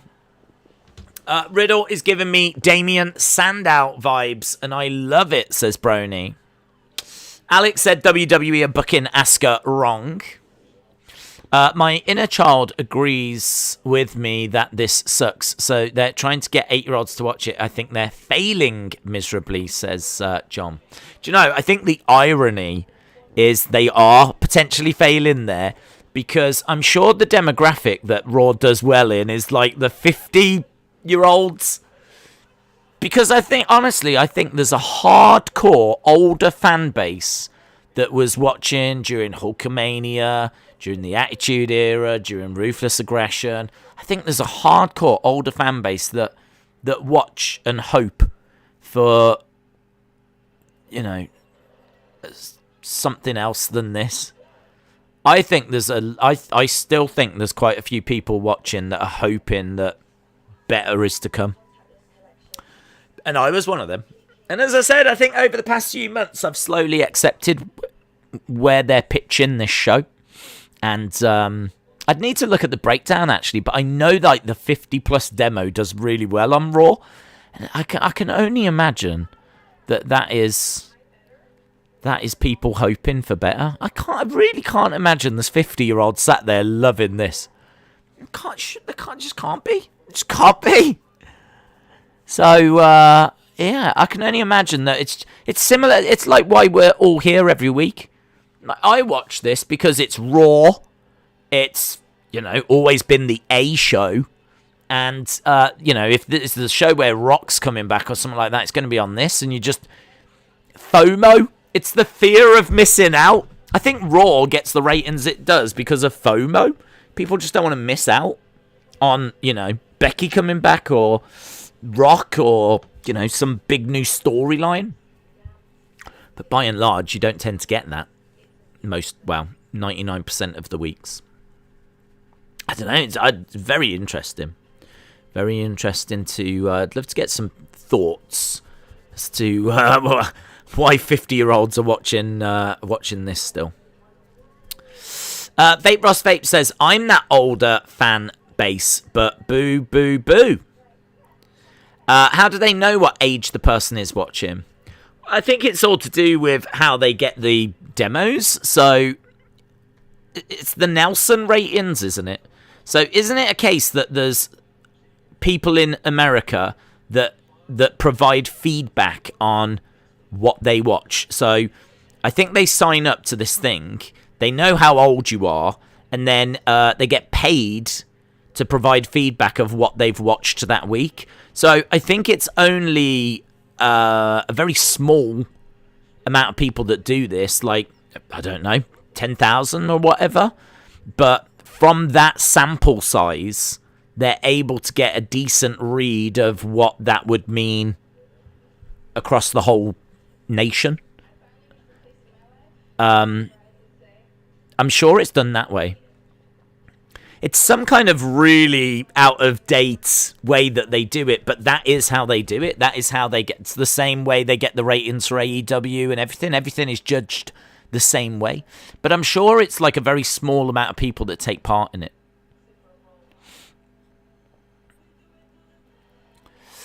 It is Eva right now. John said, I'm part of that 50-something fan base, and they're not doing a great job of pandering to me either. No, but keep coming back. People keep coming back.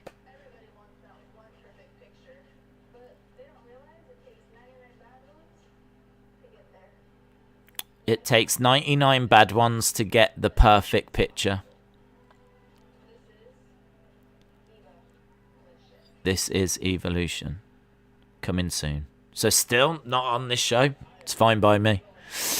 Do you think that WWE haven't given Jeff a big push for a title? Well, they haven't. They haven't given him a big push for the title. I think they probably had...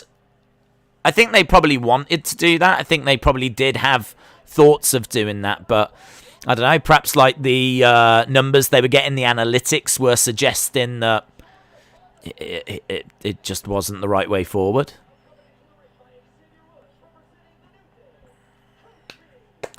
Are you mad that Eva is back? I wasn't a fan of it. It doesn't really bother me. I mean, I'm used to the idea now.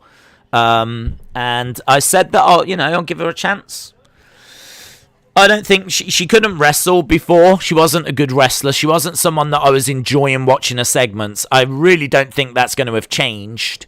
I can't imagine she's going to come back and be this mat technician that's going to really impress us, and her matches are going to be 5 stars, and her promos are going to kill it. And I don't get why she's back, but that's for them to show me why she's back. So we'll wait and see. But I don't have the highest of hopes for it. Let's put it that way. Dazzle by Nature says Fraggle Rock and Friends is better than Raw, but we watch it. Days Camille is in Jacksonville and will be at AEW. That's interesting. Houston said, this isn't that bad. Eva should come out. I'm not going to read that, Kevin. Evil Knievel is in the Guinness Book of World Records for breaking his bones. He suffered more than 433 bone fractures. Wow. I didn't know that.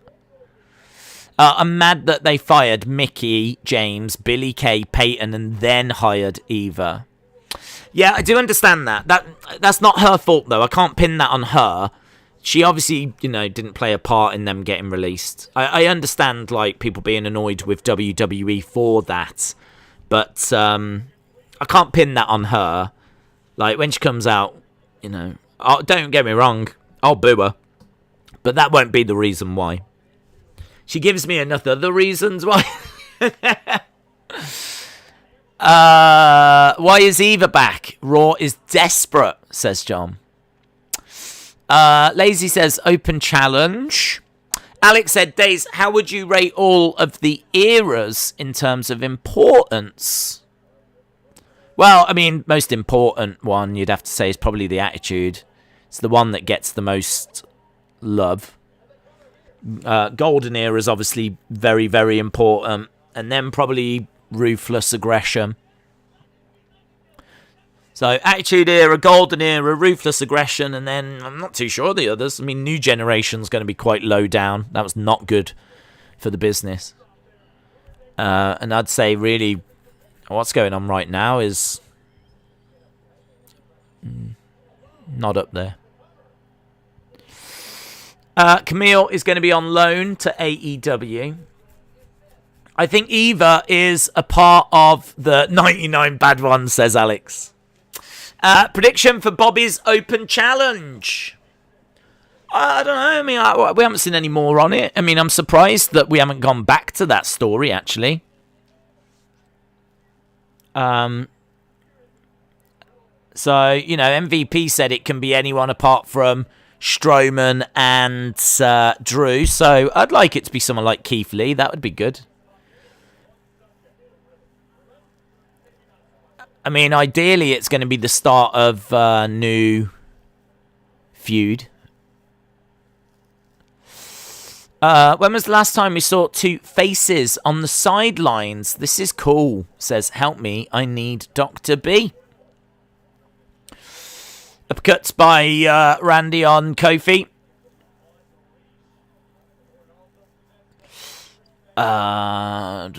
Do you think R-Truth is a Hall of Famer? Yes. I do. I know that might surprise a few people, but I've said before, I put a lot in longevity. There's only a select few people that can be in the main event. I mean, not everyone can make it to the main event. Mr. Perfect, for example, wasn't used in the main event all that much, but I don't think anyone would deny that Mr. Perfect is a main eventer. Jake the Snake wasn't used in main events all that much. So, again, Roddy Piper was used in the main events a little bit. Obviously at the, WrestleMania 1, whatever. But, by and large, he started to fall down the card.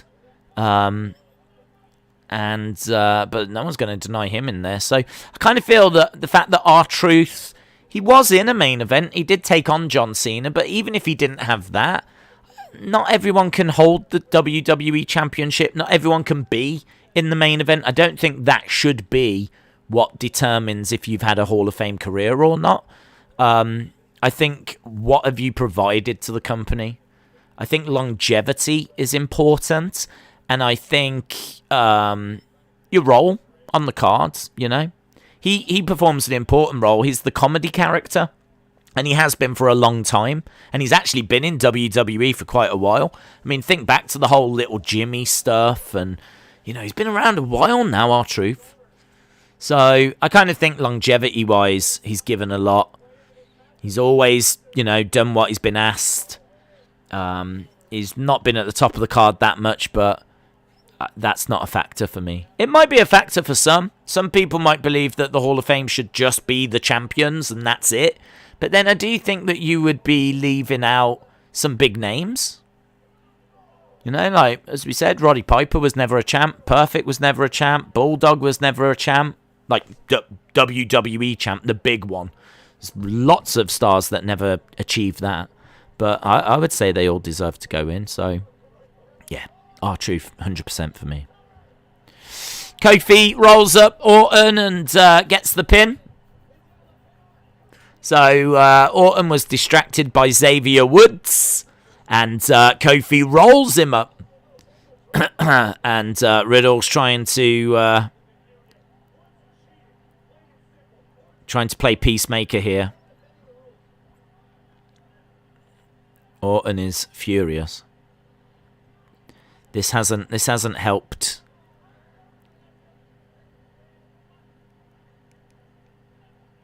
It looks like Orton's going to hit an RKO on Riddle right now.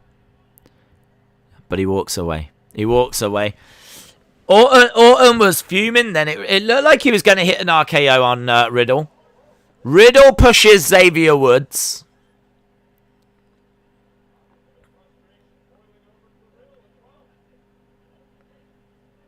So what? Is that going to... That'll probably set up Riddle and Woods.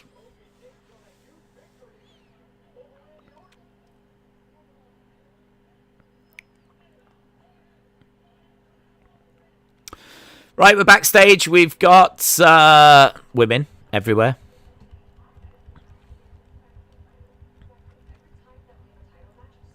Naomi, Lana, Mandy, Dana, Sonya. Another sharp suit for Sonya.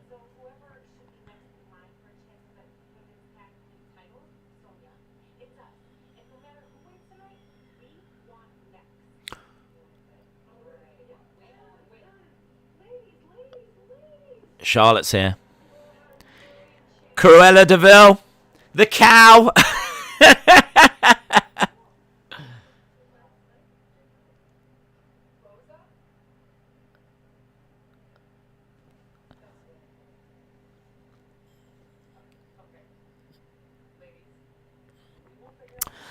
Do you know why he says he has acrophobia, which is afraid of heights?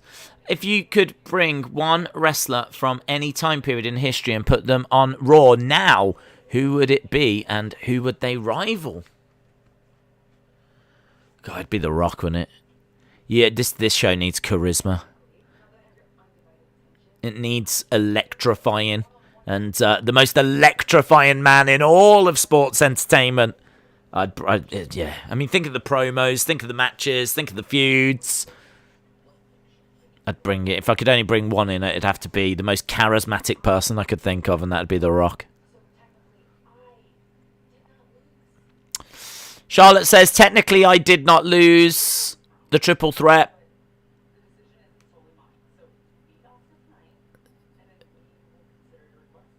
Beat Asuka tonight.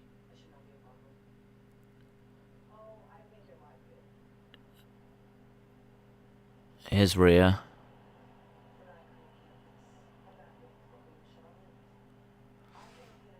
I don't like the fact they said beat Asuka tonight and then we'll, give you the title match. And Charlotte's like, yeah, it shouldn't be a problem.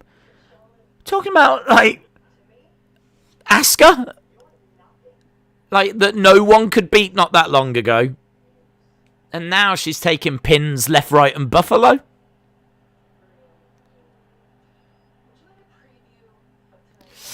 I want 2 championship matches a week for Raw, says Courtney. Rhea's hair looks like an ostrich. Do you think when we get organic crowd reactions, maybe the creative team will have a better direction to follow? Or do you think they'll ignore it? No, I don't know that they would ignore everything that the fans do. I think if they've got a big thing that... If Vince has got his mind set on something, he ain't changing his mind. But I think the fans can influence a few things. But, look at how Roman was getting negative reactions and, Vince wouldn't change his mind, would he? So, yeah, I think the fans definitely can influence stuff. I mean, let's get it straight. If the fans booed this whole show, that would send a message.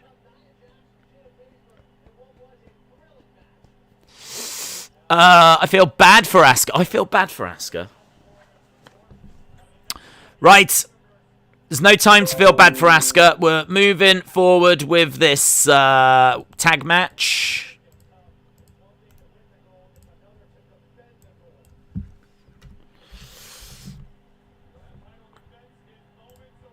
It's a title defense. It's a rematch which will come to the surprise of no one. It's Tamina and Natalya versus Nia and Shayna. Do you remember when there was no rematches? Do you remember that? Do you remember when they said there was no rematches for titles? We're moving on. LOL. Darn, Asuka might have to take another loss. I wish they didn't have her lose clean last week. I wouldn't be so bothered for her to take another loss if she hadn't lost last week. Flipping loses all the time now, Asuka.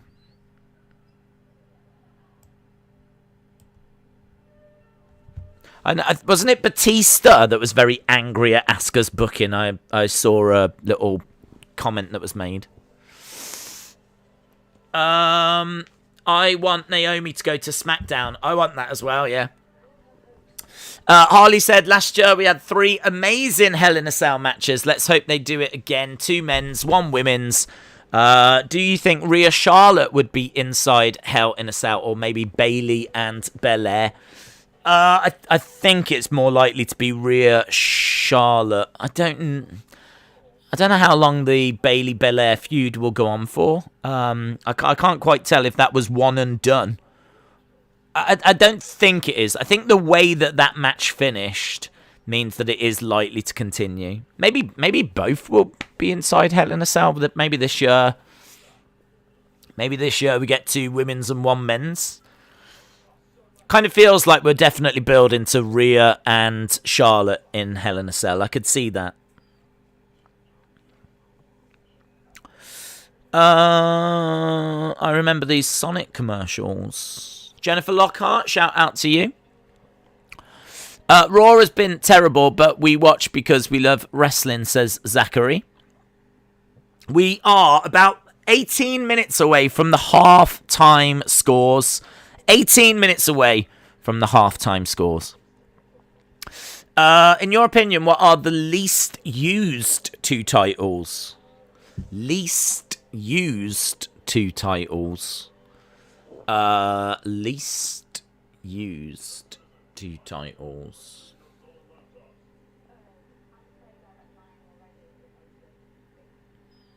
I think they tend to use most on the main roster. I'm trying to think down in NXT. Cruiserweight gets a bit of time. North American gets time. Women's gets time. Women's tag gets time. I think they tend to use most. 24/7 recently. I haven't seen it in forever. But, I mean, that was overused. It's gone from being overused to not being seen for a few months. I seriously can't remember that title since before WrestleMania. So, since WrestleMania, I can't recall seeing 24/7.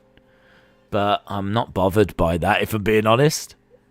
But, no, I think they tend to use them all. I can't really think of any titles. How about the Greatest Royal Rumble title? Do you remember that? Braun Strowman, when he won the Greatest Royal Rumble, they gave him a belt. Never seen that belt since. So I'll say the Greatest Royal Rumble title is the least defended out of all of them. We tend to see the women's tag a lot. Obviously, Apollo's got the Intercontinental. Sheamus has got the United States, so we see them quite a bit. We saw the SmackDown tag. We saw AJ and Amos. Don't tend to defend the Raw tag that much. I don't know. I think they tend to use them all, in all fairness. Can't really think of 2 that don't get used that much. Do you think Roman will be champ for a long time, at least till WrestleMania?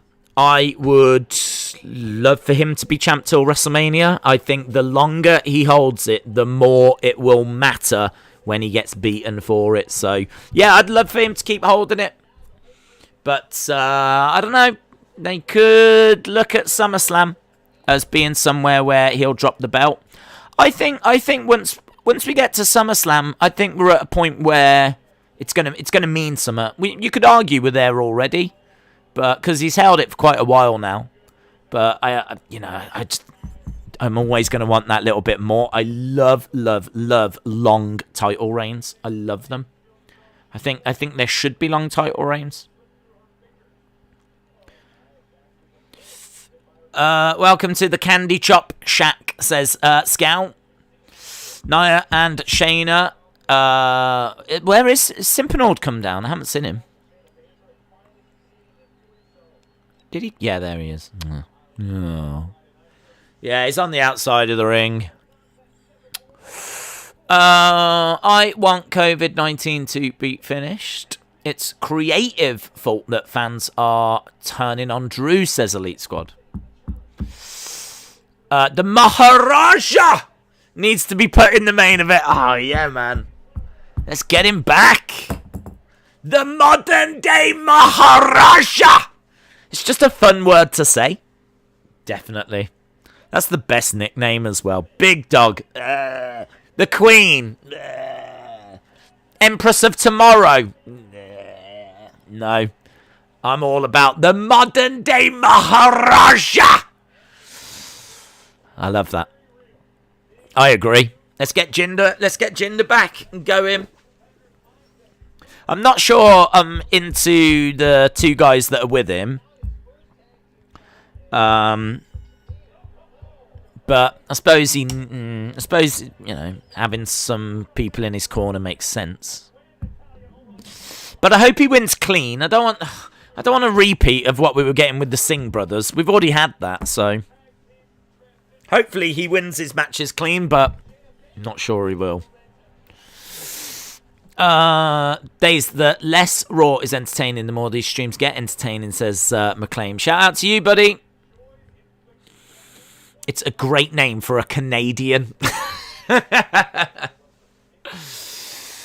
Yes. What is your prediction for the Champions League final? I'll be rooting for Chelsea. Obviously, I'm a Man U fan, so I don't really want Man City winning it. So I'll be rooting for Chelsea. So I think City will probably win. I think City are the better team. And obviously Chelsea, couldn't even get past Leicester in the FA Cup final. But football doesn't work that way. Just because they struggled on one day doesn't mean they'll struggle against City on a different day. And who knows, that loss to Leicester might mean they don't want to taste defeat in a final again, and they, sort themselves out and put in a better performance. So, yeah, I hope that Chelsea win, but I think you've got to say it looks good for City. Looking back at Jinder's reign, it wasn't that bad, and I kind of miss it. Perhaps we get another Punjabi prison match. Maybe. It's been a good few years since the last one. Punjabi prison match. People hate them. They hate them. I don't mind them. I something different in it. But yeah, people hate them. Because I can't quite remember the rules. Isn't like the doors? Isn't there like trap doors that are open for a limited time, and then after a while they close? Which means the only way out of the first cage is to climb over it. You've got a limited time, I think, where you can get out by going through these trapdoors, but they close after a while. So then the only way out is to climb over the first cage. The problem is there's a bigger cage that surrounds the ringside area, so you've then got to try and climb over that one. So here's Alexa with Lily. And we got Pyro. Simpinal's been blinded.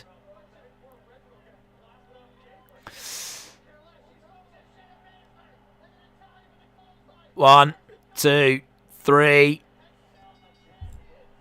So Natalya and Shayna. Natalya and Tamina retain.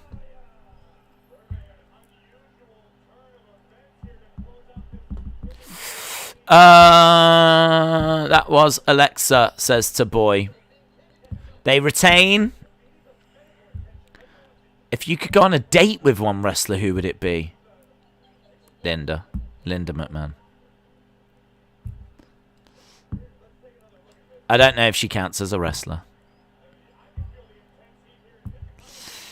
Corey says he could feel the intense heat at the commentary table. What wrestling show's got the best characters? I keep hearing Lily giggling.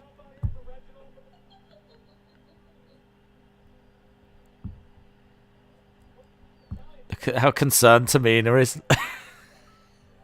And Nia's concerned as well.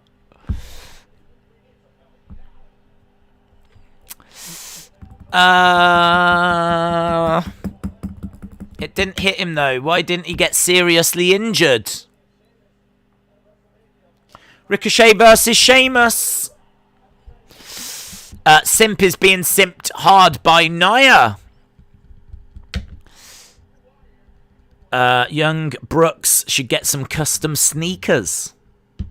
What was your favourite Wrestle Kingdom match this year? Mine was Hiromu versus ELP. Mine was Naito against Ibushi. I really loved that match. I didn't love the outcome. I wanted Naito to win. But I really enjoyed that match. And I personally thought that was better than Ibushi versus Jay White. But I know a lot of people... Well, it was all really close. It was all very, very close. But yeah, I loved that main event of night one. It's a good show. Really good show. Why don't they just have Alexa tackle Simpanold like she did with Jomo? Shayna needs to be a single competitor. Well, seems like Alexa and Shayna are on a bit of a collision course, doesn't it? So, why watch the pay-per-view when there's the same matches on Raw, says James. Will Alexa and Lily challenge for the women's tag belts? No, I don't think so. I did ponder that question at the start, but it seems that Alexa keeps targeting Shayna. Shayna's leg gave out, and now there was a distraction, and obviously it's Shayna that has just been pinned there. So for whatever reason, I have no idea why, but Shayna Baszler seems to be the one that's on the receiving end at the moment. In my mind, anyway, I don't know. Roman should hold the title till 2023, because first of all, why not? And second of all, Roman's character wouldn't be the same, and we need this character versus The Rock. Hi, welcome to Alana's Burgers. How may I help you? Says, if you were given the chance to fire 3 wrestlers, who would they be? No, I wouldn't do it. I wouldn't do it. I don't want people to lose their jobs. I've said that before. But definitely Eva Marie. Definitely Eva Marie. Lily. And I don't know. We can there's a lot of people in the running for the 3rd spot, let me tell you, but I don't want to see people lose their jobs. BB Yipsy says, I'm tired of watching Shayna get pinned all the time. She deserves way better than being a jobber. Are you surprised about my result in the prediction? I am surprised, Sonny, and I did wonder if William Hensey might be giving you his predictions. There's been a miraculous turnaround. Something's not adding up, Sonny. Something's not adding up. But I'm pleased for you. And if it is a genuine turnaround, then it's incredible to the point where I can't believe it. So, very well done. There is a Pro Wrestlers vs. Zombie movie. I've seen it, but yeah. I wasn't a fan of it.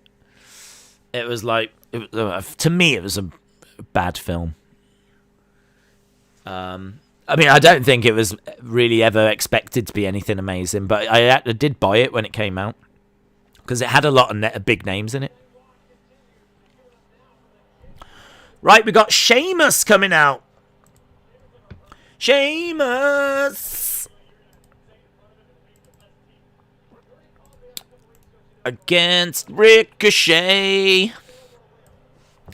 Everyone forget about yesterday. It's Sheamus against Ricochet. It's a repeat of yesterday.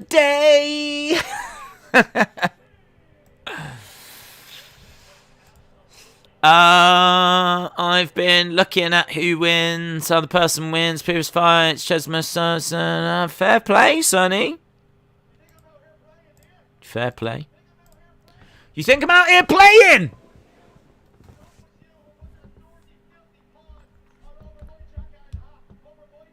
Yeah, man. Put your dirty paws and hands all over his jacket and all over his hat. Who does he think he is?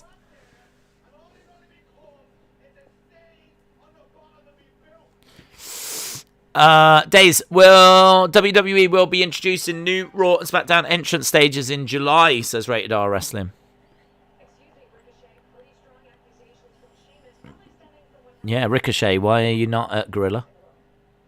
Why are we... What? So we're looking at what happened at Backlash. Harley said this should be a good match. Oh, I'm sure it will be. We saw it yesterday. Hi, welcome to Alana's Burgers. How may I help you? Says, if you were given the chance to fire... Oh, I read that, bud. I wouldn't want to do it. I'd fire Eva. She hasn't even got going. I don't know why she's back. I'd fire Lily. And, I don't know. You can make your own mind up who you want the third to be. Why a replay? We all saw it. Hi, welcome to Alana's Burgers. How may I help you? Said Days, do you play WWE Supercard? I used to play it. I played the first season, and I did really well. I was a high flyer on that game, let me tell you.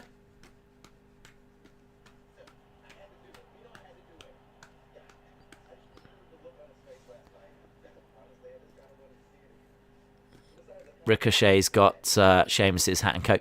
Didn't he, when he got out the ring, he left it behind, did he?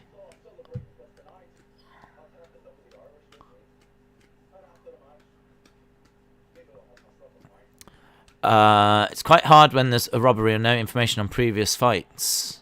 I also look at the age of the person. Fair play, Sonny. Yeah, fair play. Do you know what that segment was after Sheamus versus Ricochet on kickoff? It was a gotcha hat!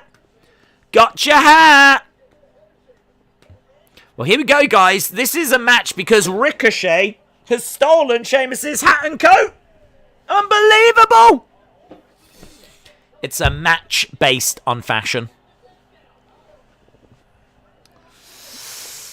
Can your background be your bedroom? I don't have a picture of my bedroom. And that'd be a bit weird to have that, wouldn't it? I don't know many people that have got... Well, I suppose I had a picture of my bedroom when I was young. Because it had all the wrestling stuff up and I was quite proud of it. I don't know where them pictures are now, but... Days, have you wondered how Leo's... I have wondered, and I've asked many times, and I don't believe Leo's here. We wanted a follow-up, and that follow-up has not been forthcoming, so I don't have any update on that. A lot of people want to know how Leo's date went. Did he use the chicken joke? Did they go for a little walk? Did they get married? Perhaps they got married and they got kids. Perhaps he's house hunting right now. Taboy said, I wish Leo was here. And to think they have multiple high-paid writers to come up with these ideas. Bonkers says 3 is going to be my halftime score. Hang on, Bonkers. Don't ruin it yet, Bonkers. Got to get to that commercial break. Not quite there. Not quite there yet. Ricochet slammed down. Oh, look, people are firing him in. Look. Calm down, everyone. We're not there yet. Hang on. Carlito faced a different member at Evolution at 3 consecutive Unforgiven pay-per-views. He faced Ric Flair in 2005, Randy Orton in 06, and Triple H in 07. It's a fun little fact. Where is Leo, asks London Askew. Wonder if Leo did the Spider-Man. Peyton Royce needs to be back, says Axeman Jack. Ricochet thrown down. Does anyone think Ricochet is the best jobber ever? Jim says, don't forget Bret Hart and Pierre Carl feuding over the PCO stealing the jacket that Helen Hart made Bret. I can't remember that. And I was definitely watching around that time.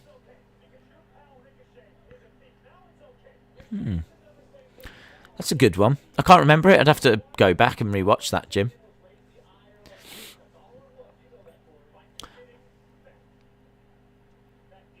We're still not at a commercial break, by the way. My stomach hurts. Leo sung the song Candy Shop. I bet he did. Yeah, I bet he did.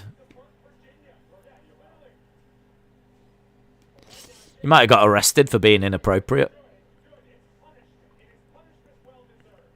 Especially if he said some of your chicken jokes to her as well.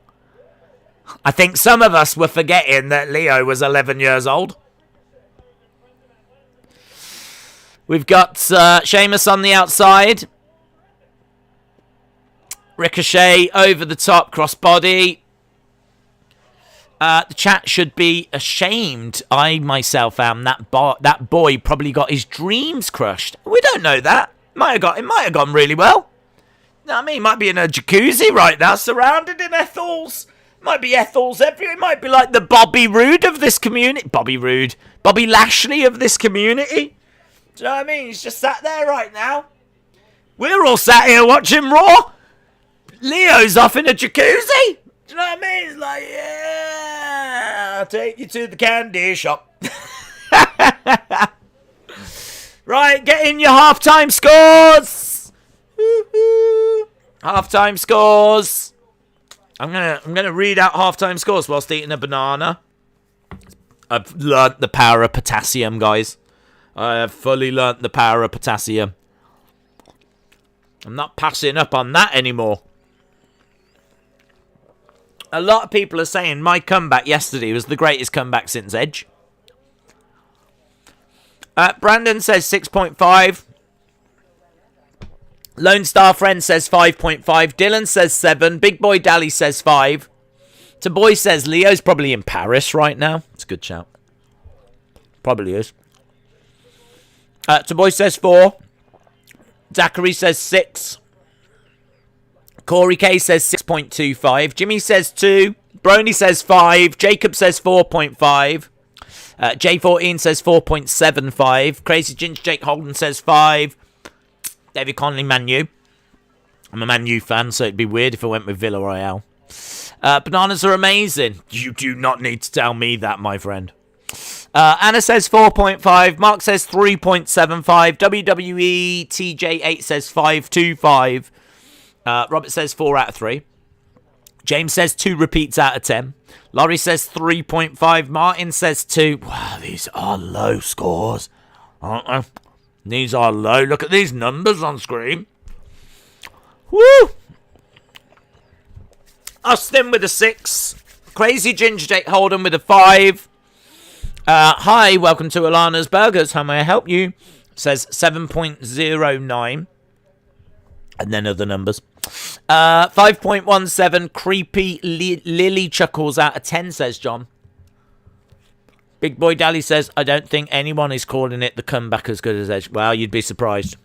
You'd be surprised. Wrestle with Andy says, the greatest night in the history of our sport. It's been a big one. AB Charlie says 5. Brony says 5. L Hicks says 5. BBB Yipsy says 4.5. Harley says 6.75. Brendan says 6.55. Vape Ross Vape says 1. Stuttering Steve says 4. BBB Ipsy says 4.5. Brony says 5. Jordan says 6. Bobby says 6.8. Are we sure that Ricochet isn't TJP with the dabbing? Oh, yeah. I forgot about the dabbing. NSW says 3.5. I say 8 out of 9, says William. 6.8 says Sonny. 5 out of 10 for that banana ASMR. I hope you're enjoying it. This is special. This is the good stuff. Johnny says 0. Bruce says 0. Woo! Low scores. Low scores.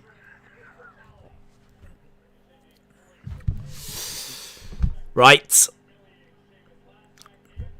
Brennan says 9.55. Corey Graves needs to take a chill pill.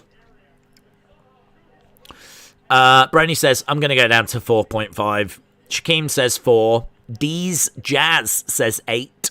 Sard says 7.25. Bruce says 0. Jack says 6.4. Austin says, I want your banana. Seth says 4 out of 20. Lol, the banana ASMR. I think it's secretly why people come here. Do you know what I mean? Banana eating ASMRs. You get so much from this stream. Honestly, it's just non-stop entertainment. We talk wrestling.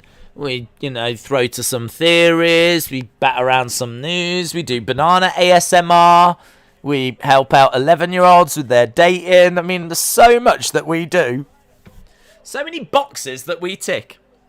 Basically the unsung heroes of the internet we are. Ricochet is pounding away on Sheamus.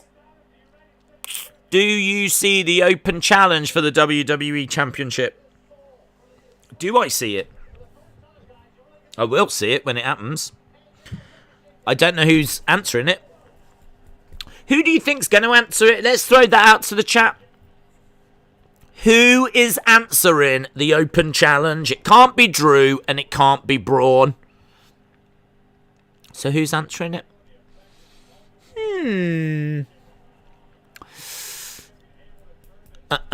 People getting cured of near-death illnesses. Dude, in the words of Bob Dylan, I was knocking on heaven's door. And then there are people like, oh, that's Guns N' Roses. Actually, it's Bob Dylan. Keith Lee, Jinder, Zombie Morrison, Daniel Bryan or Keith Lee, Eva Marie, CM Punk, Ethel, Dolph Ziggler. It might be Leo. Well, imagine that if it is Leo and Ethel. They're the new Macho Man and Miss Elizabeth. Damian Priest. Damian Priest's a good shout. Brooklyn Brawler. Fiend or Finn Balor, says Jack. Paul Roman, shout out to you. Jim Gore says clearly it's going to be CM Punk. It's going to be the Zombies. It's going to be Jesus. It's going to be Jeff Hardy. It's going to be Brock Lesnar. Keith Lee. It's going to be Rihanna. It's going to be Dwayne Gill. But not as Gilbert, just as Dwayne Gill. It's going to be a Spanish Fly. Oh, actually, no, it was a Spanish Fly. In my mind, a little Spanish Fly was coming down, and he had a big hat on, and he was playing a little guitar, Spanish guitar. But no, it was actually a Spanish Fly. It's going to be Willow. It's going to be Lesnar. It's going to be Edge. It's going to be Baron Blade. Leo and Ethel sound like friends of Ricky and Lucy. Nice springboards, clothesline. Sheamus goes down. It's going to be Ryback. It's going to be Grado. It's going to be Bad Bunny. It's going to be Allison. It's going to be Donald Trump. Whew. It's 100% going to be CM Punk. It's going to be Bob Backlund. It's going to be a Ghost Banana. It's going to be Alistair Black. It's going to be Hacksaw Jim Duggan. It's going to be Michael Jackson. It's going to be Zombie Jesus. Harley said this match is decent. Imagine being a wrestling fan in a coma, waking up and seeing the current version of Raw. It's going to be Byron Saxton. It's going to be Jinder. It's going to be Boris Johnson. It's going to be Goldberg. If it was The Fiend who came out and answered the open challenge, Austin would poop his pants. Austin poops his pants anyway. Ricochet up top. Sheamus rolls out the ring.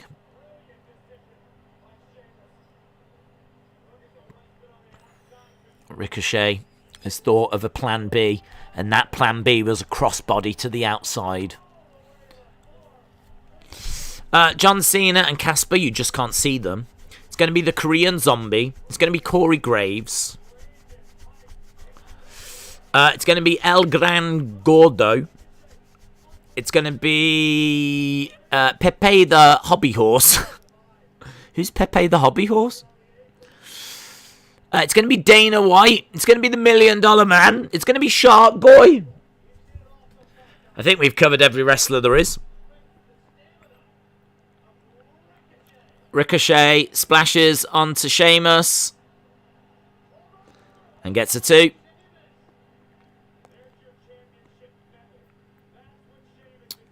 It's going to be Hogan. It's going to be Becky. Ricochet has got Sheamus on his shoulders. Ricochet goes over to the corner. Back elbow by Ricochet. Springboard. Nice knee by Sheamus. Ricochet goes down. 1, 2. Ooh, 2 count.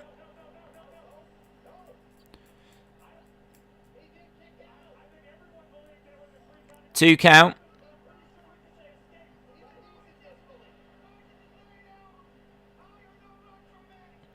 Why didn't you stay down? You're no match for me. Ricochet slaps Sheamus. This is easily the best match we've had tonight. Big brogue. Huge brogue. Is that it? Just as I say that. Yeah, it's over. There we go. Easily the best match tonight. And just as I shower it in some praise, they end it. LOL! Sheamus wins. Good match, says Harley. It's going to be Tommy. It's going to be you, says A.B. Charlie. It's going to be Joey Abs, says Wrestle with Andy. Sheamus wins. It's going to be the Boogeyman. Ricochet.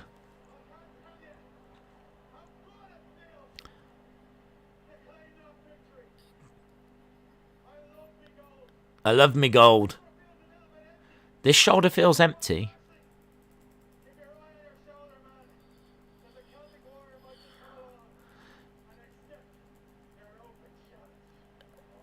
Sheamus says he might accept the open challenge. I've already seen a Sheamus match tonight. I don't know that I want to see another one. It's good though. He is definitely on the best run of his career, in my opinion. I don't think I've ever been this interested in Sheamus. Ever. We got Mason T-Bar, guys.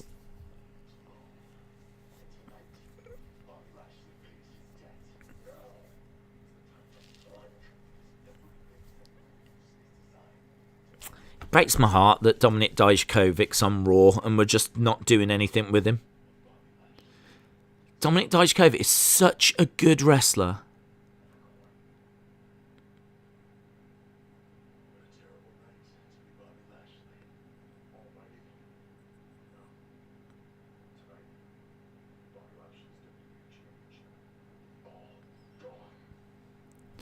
Okay, so T-Bar making out that he's going to answer that challenge, but Sheamus was just making out that he was going to answer the challenge. It might not be either of them or any of them that answer the challenge. Here comes Asuka then. So Asuka versus Charlotte.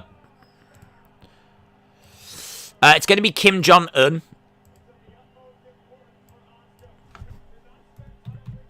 Asuka versus Charlotte. I forgot that those two are still a thing. Amos versus Lashley, says Sonny.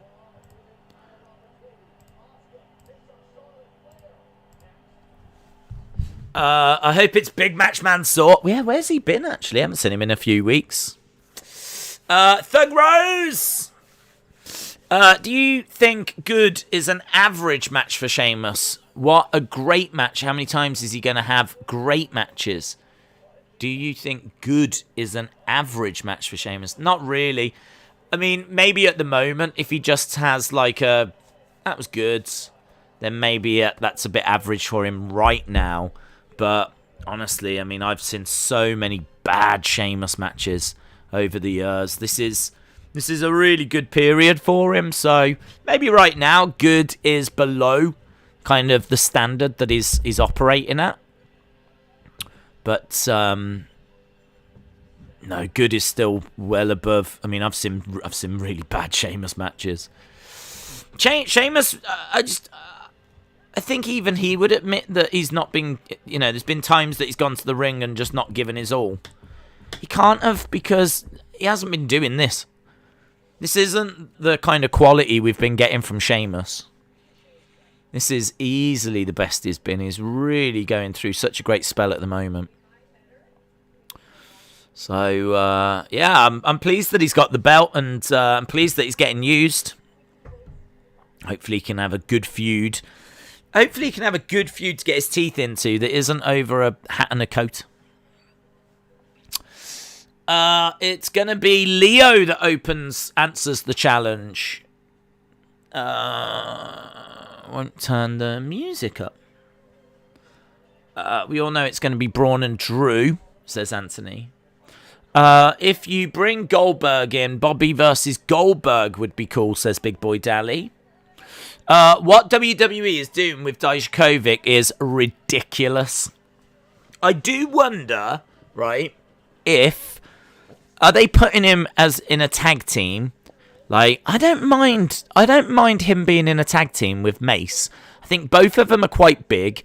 I think they've got a bit of an Ascension vibe, a little bit of a Demolition vibe, a little bit of a Legion of Doom vibe. Like, they're, big, credible guys. Bit of face paint.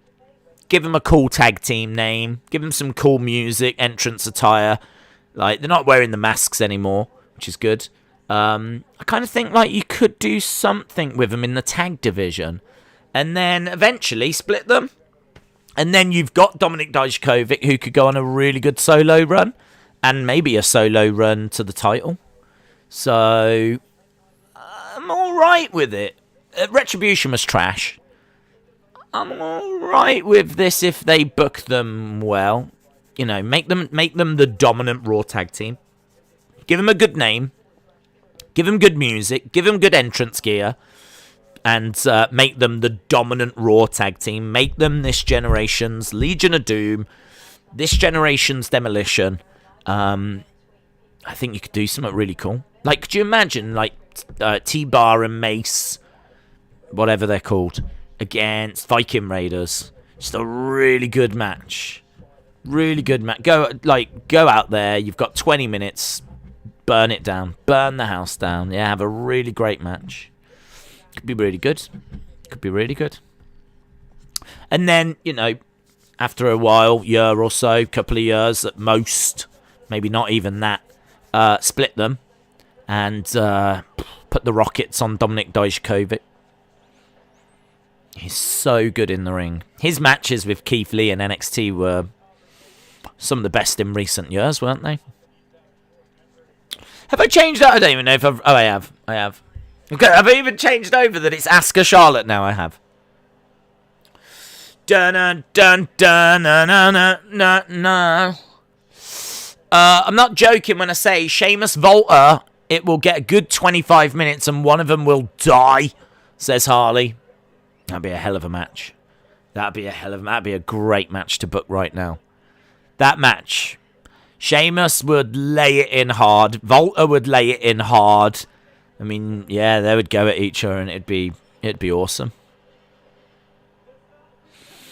If I say so myself, this Raw has probably been the best of 2021, says Big Boy Dally. That won't happen. Vince ruined the War Raiders in 1 week during their call-up by calling them the Viking Experience. I don't know if that's what ruined them. I just think that the tag division hasn't got much of a focus on it. And obviously they got injured and they've been away and whatever, but I don't know. When I think tag team wrestling, I always think like, you know, stacked divisions like Edge and Christian, Hardys, Dudleys. You think Heart Foundation, Rockers, British Bulldogs. Kind of need like a good 5 teams or so. Really good, solid 5 teams, each with a really good name, really strong identity. And there's a lot of solo stars that just get chucked together these days. But I'd love that era of like the Bulldogs, the Rockers, the Heart Foundation, the Nasty Boys, you know, all those kind of teams. I mean, right now we've got AJ and Amos. We've got Viking Raiders. T-Bar Mace. I don't know, I mean, you could probably name a lot of teams that are together, but they're not teams that have got a proper tag team name and a proper tag team identity. A lot of them just people that are thrown together.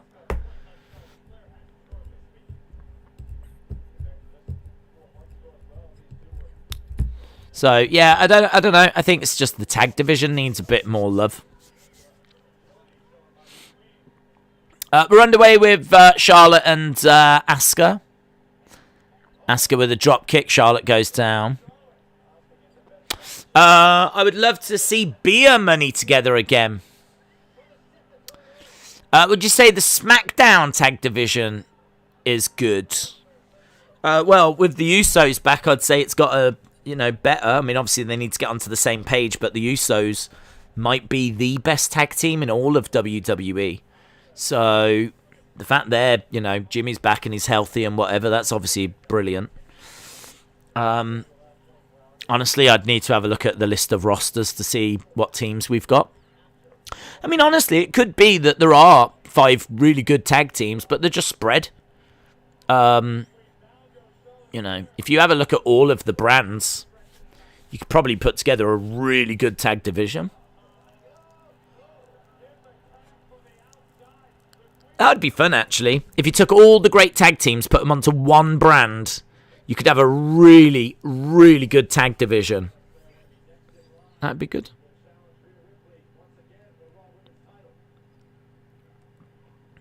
I don't think they've got enough teams to warrant 3 separate tag divisions. I think that's part of the problem. And as a result, tag wrestling's just not really a focus. Do you remember how good Raw and SmackDown used to be in 2016 when Foley and Daniel were GMs? That was better, yeah. Kicked by Charlotte. Asuka goes down and Rhea Ripley comes down.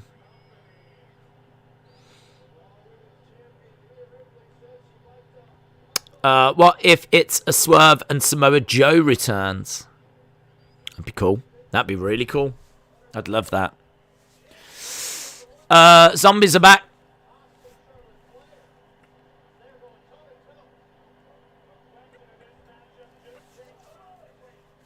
Okay, Charlotte trying to pin Asuka, Rhea Ripley making her way down. I do wish that it was like a rule whereby you can't come down when a match has started. I know it's wrestling. I understand. Outside interference, blah, blah, blah, blah, blah. But it seems so silly to me that they would play her music. There's a match that's happening. Like, if you're going to play Rhea Ripley's music, it's going to be a distraction, like, whilst the match is on. So why would you play her music? If Rhea Ripley wants to walk out, all right, I get, you know, who's going to stop her.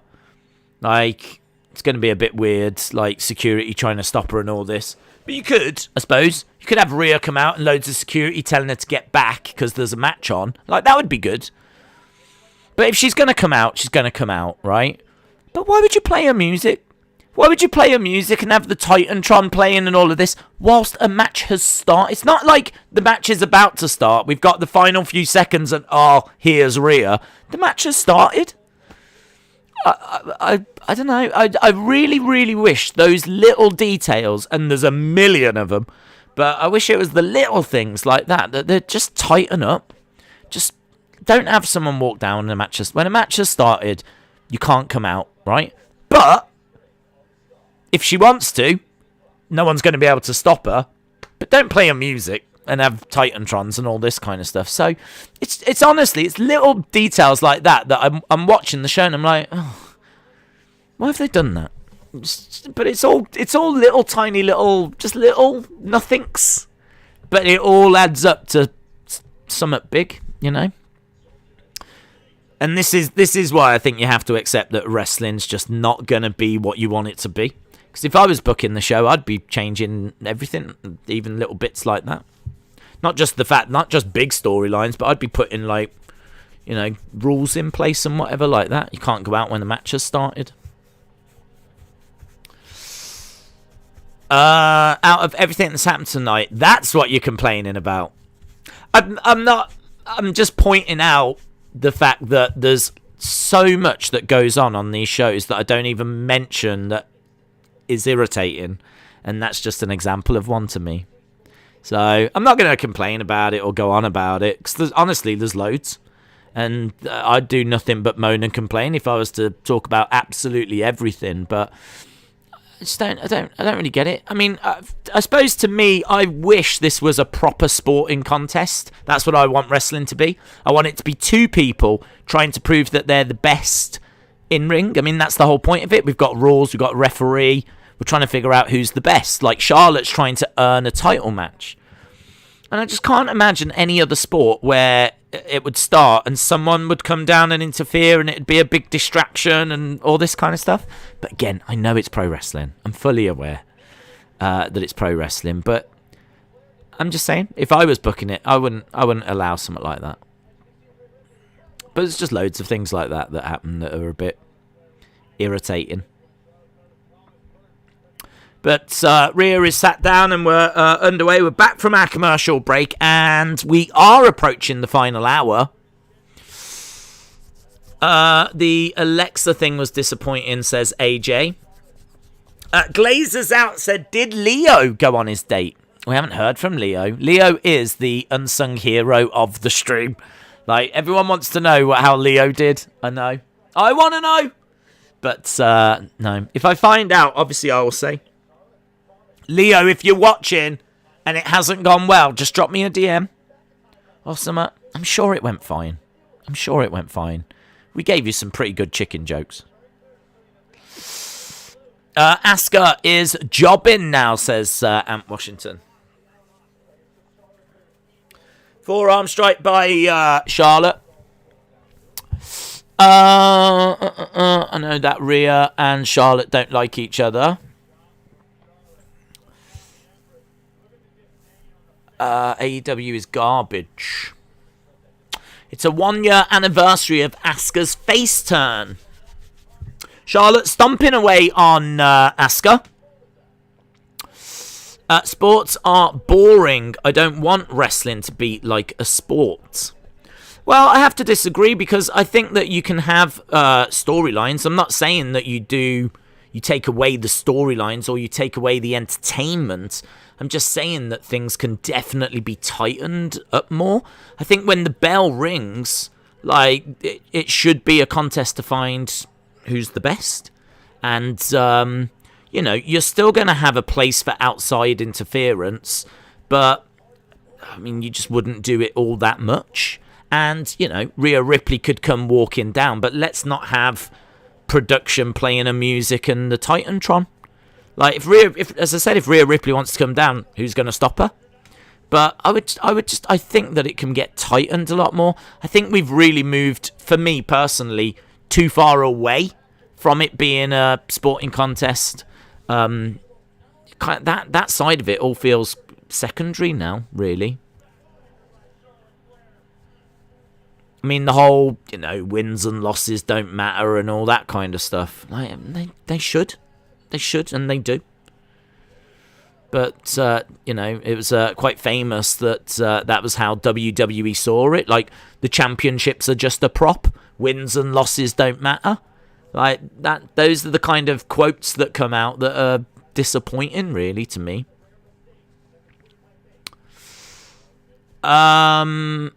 If Charlotte had been smart, she would have asked Sonya to make it a triple threat at an Elimination Chamber. Less Lily stuff, says William. What are your top 3 favourite pay-per-views? Mine are Rumble, Money in the Bank, Survivor Series. That's interesting. Probably, what would I say? I mean, definitely Rumble and WrestleMania. And then either SummerSlam or Money in the Bank. William says that's UFC. Well, I think UFC is definitely picking up a lot of the wrestling audience, to be honest. I don't think I'm alone in wanting a promotion that is more sports-based. And, in fact, that's what AEW said they were going to present, because I think AEW were of the same opinion that there was a big market out there, and that's what people wanted. Obviously, that is more sports-based than what Raw is, but still not sports-based enough. It's got rankings and things like this, but it's also got, teleporting and clothes being changed underwater and, all this kind of stuff. So, I personally would want a promotion that would go even further than what AEW has done. But I disagree in a way that would be UFC, because I'm not saying that you get rid of the backstage interviews. I'm not saying that you get rid of the storylines. And you don't get any of that with UFC. UFC is just fight after fight after fight after fight, and that's about it. You might get like a press conference or something like that, but it is, when we watch the fight nights and everything, it's just fight after fight after fight. I'm not asking for that. I'm not saying that's what wrestling should be or what I want from Raw. I'm not saying it should just be match after match after match. I'm just saying that there's areas that can definitely get tightened, and it can be made to feel a bit more like a sports-based presentation. And even if you do get outside interference, I don't have an issue with that once in a while. I would keep it limited, because I think it has more impact when you do it. And in all fairness, WWE, they don't massively overdo it. I think a lot of stuff we've seen tonight has been relatively clean. I know we had Alexa come out, but it's definitely been worse than it is right now with outside interference. But yeah, I think there's a real market for a more sports-based presentation. And I honestly think that's why Raw gets criticised so much, because I think there's a big audience that hope Raw will go that way. Big boot by Charlotte, and Alexa goes down. She only gets a 2. William says, watch that it was a scam all along. Leo tells all about his date for $29.99. Vashan said, match after match would be boring. Yeah, I don't disagree. I'm not asking for that. Jeremy says, I really miss the old school tag teams like Demolition, Heart Foundation, Powers of Pain, British Bulldog, Killer Bees. That's a great team from the past. Killer Bees. Yeah, same. Used to love those teams. That was probably, for me, when tag wrestling was at its best. Legion of Doom, Demolition, Rockers, Heart Foundation, Strike Force, Killer Bees, Powers of Pain, blah, blah, blah, blah, blah. 5 or 6 tag teams I would like. Usos, Gable and Otis, Nakamura and Cesaro, Ziggler and Rude, Viking Raiders. Yeah.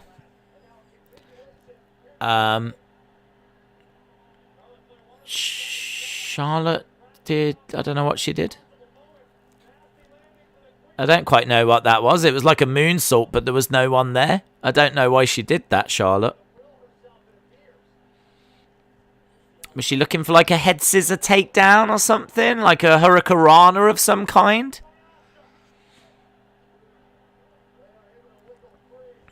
Rhea and Charlotte having fun with that botch by Asuka.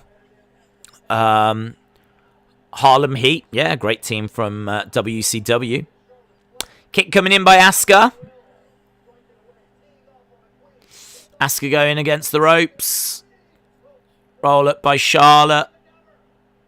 And just the 2. What is the most sports-based wrestling promotion out there? I think New Japan do a good job on that front. New Japan's very sports-based. No, they don't tend to do all that much kind of behind the scenes.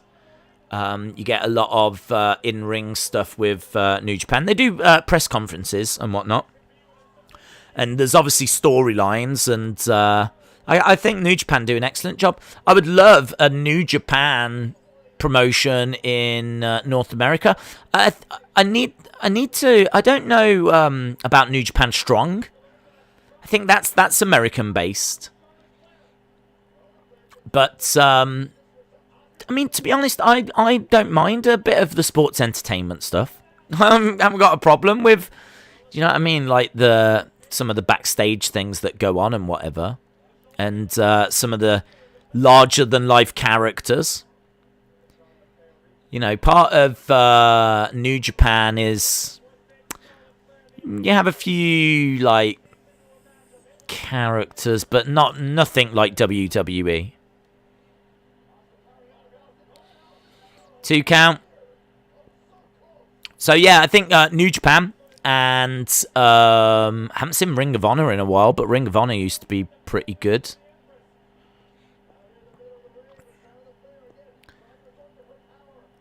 Rolling over. Oh, hello. Slight black screen for a second. I did see some of you guys talking about a black screen. I didn't see one, but I just got one then. Kick to the legs by Charlotte. And she's grabbed the leg and she goes to the outside. Screen went black again. Yeah, I just got that. Midnight Express into the edge of the ring. Edge of the announce table.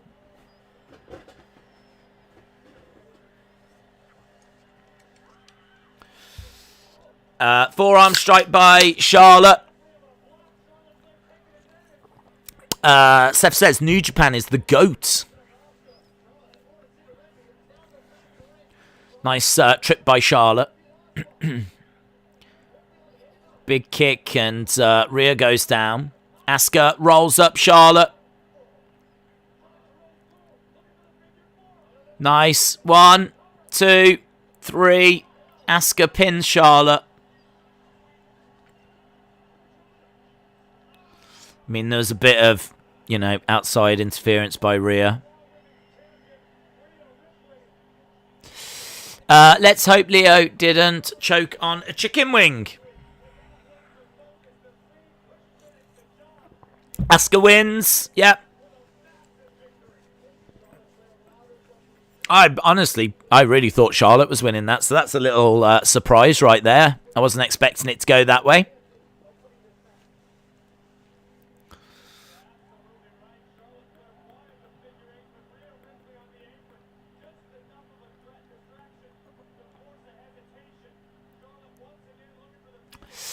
I'm happy that Asuka didn't lose. I didn't see that. Asuka wins. That was entertaining, said Brony.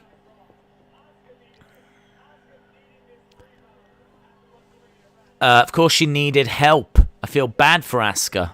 Well, at least she got the win. And she's smiling, so I'll take that. She won and she's happy. I'll take that. We got John Morrison backstage. There was someone staring at John in the background.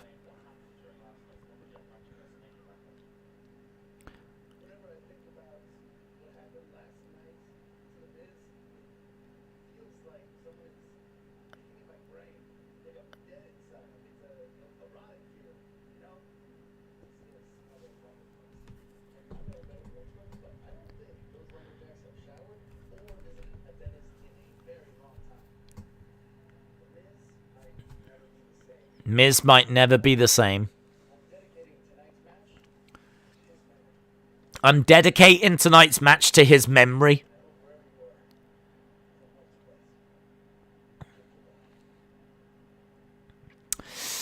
Days, you can't believe this, but that is 2 great matches in a row on Raw. I can't believe it. Here's Damian Priest. They were both, they were alright.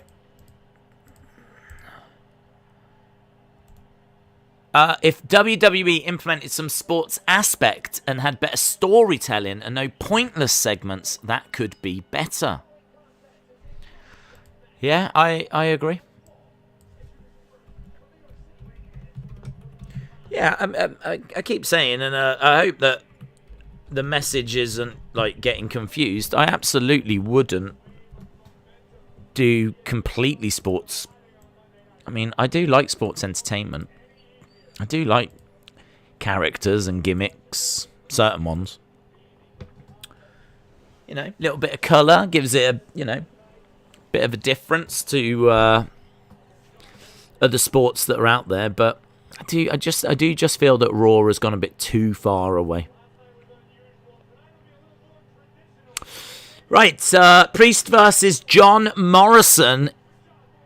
Another lumberjack match. Another lumberjack match. Is it going to be the flipping zombies again? What are we going to have now? Vampires. What have we got now? It's mummies.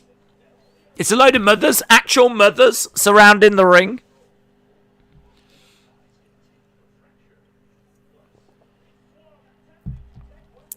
Another lumberjack match, guys. It's another lumber zombie match.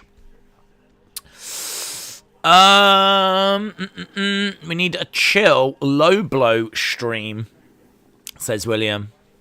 Days, I watch SmackDown with my mom, and she hates Roman with a burning passion because he's very delusional, and she loves Bianca. Sonny says, give us zombies.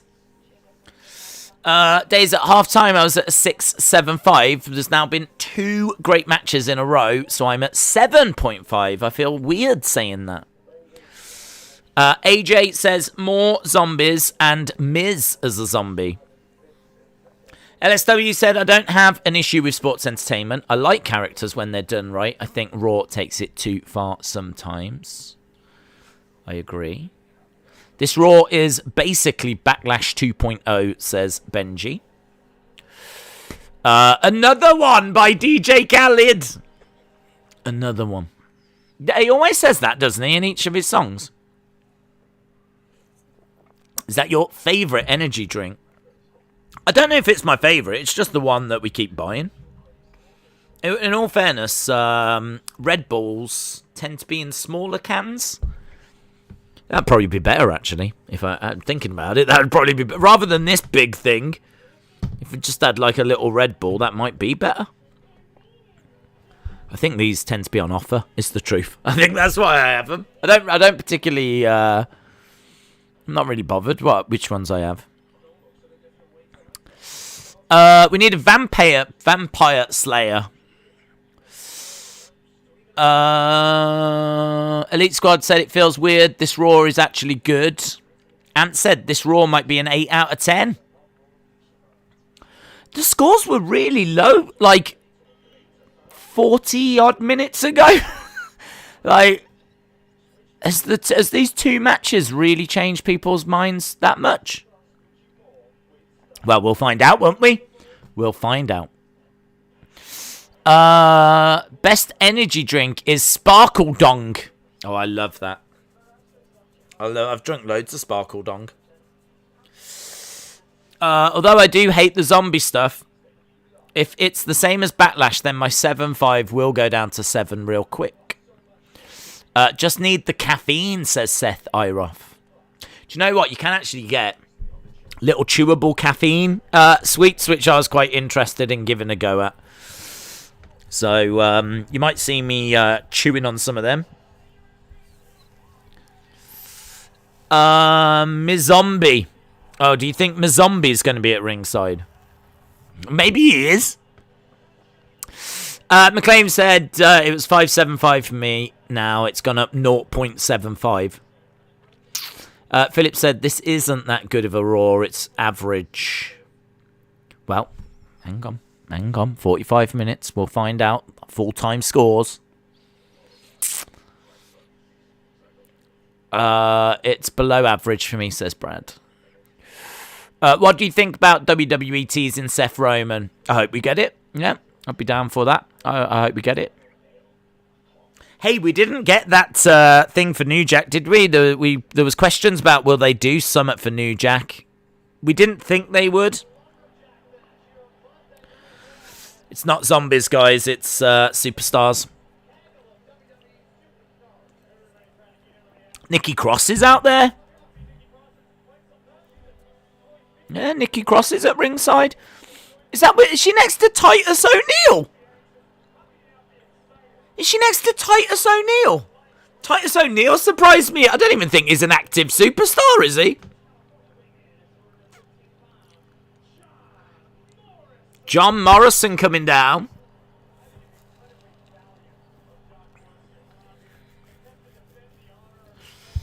So, John Morrison coming down. John Morrison versus Damian Priest. Lumberjack match. That is Titus O'Neil. He's making moves. He's making money moves. Nikki Cross. Bobby Lashley versus Linda McMahon. Zombies are all them forgotten people from Raw Underground. Intergender lumberjacks.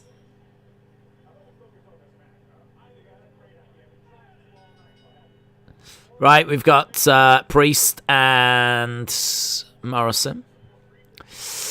I only had one energy drink. It was a Red Bull in 87 and I couldn't sleep all night. Days, would you consider Roman's character sports entertainment? I think he has a very defined character, but that's just my opinion. Yeah, I think it's sports entertainment. I think it's sports entertainment because I think it might, it's kind of like sports entertainment the same way that Colby Covington is sports entertainment. In the sense of he has got a character and he wants to be acknowledged as the tribal chief. And, there's like these extra parts to his... He's not just someone that comes down and has a match, is he? He's not just Roman Reigns and, I'm going to try my best and all this kind of stuff. I'm going to do it for my family and that's it. I mean, he goes that little bit further.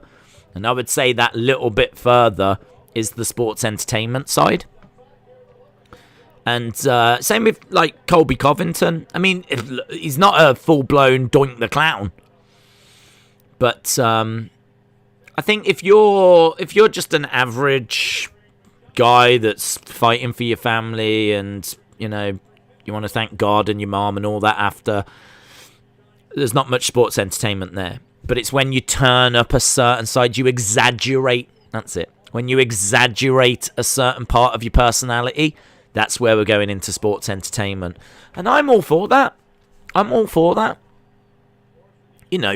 I'm sure, loves his family and everything, but does the real Roman want to be acknowledged as the head of the family and the tribal chief and, getting his family to acknowledge him and all that? No, probably not. I would think not. So, yeah, that's a part of his personality that's turned up. Nikki Cross throws John Morrison back into the ring. She's starting to strip here. She's taking off her jacket.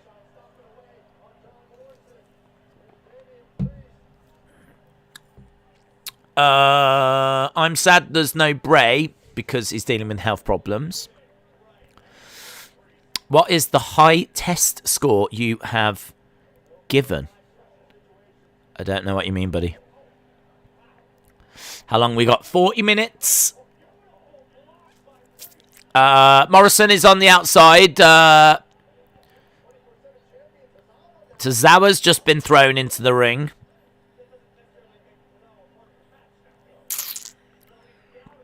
John Morrison's running away.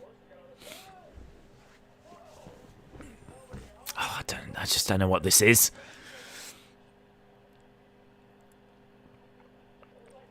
I didn't get a black screen. Morrison finds himself back into the ring. He gets planted by Damian Priest.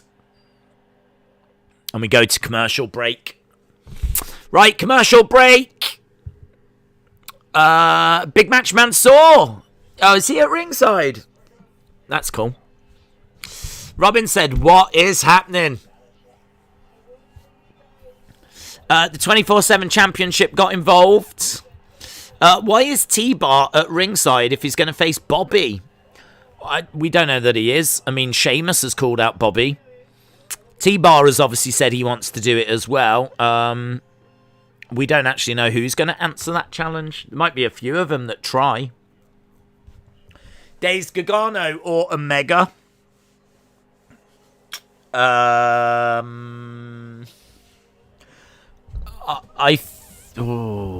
Gargano or Omega? It's hard. I think Omega has been to higher heights than what Johnny ever has. I think Gargano has had his series of matches with Okada are legendary. So it's hard not to say Omega.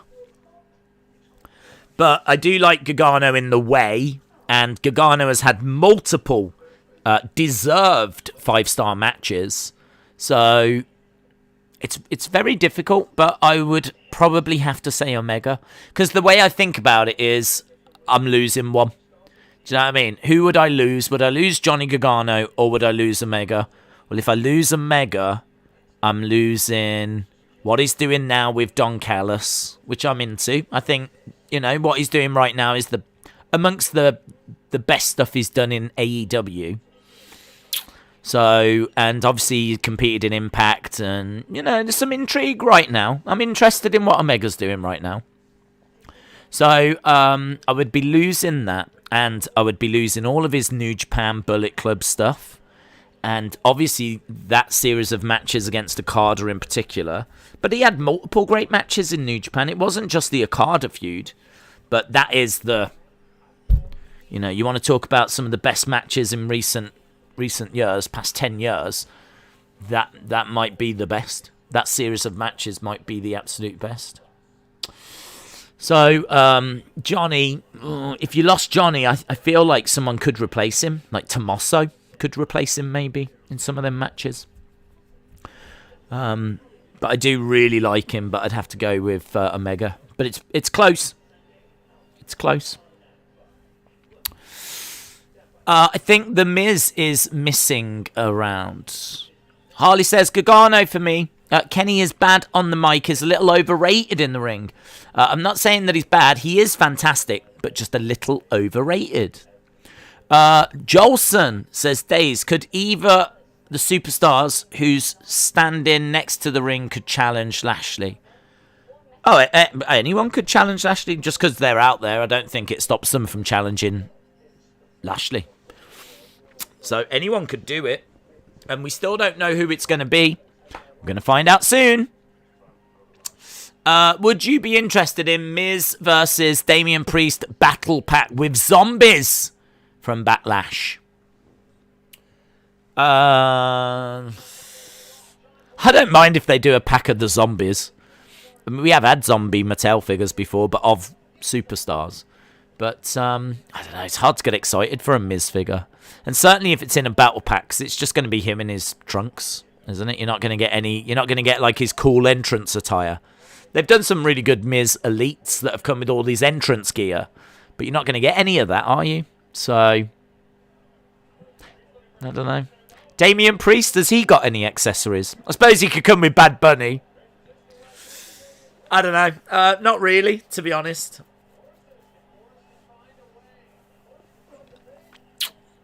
What if Adam Cole accepts the challenge? Morrison, springboard.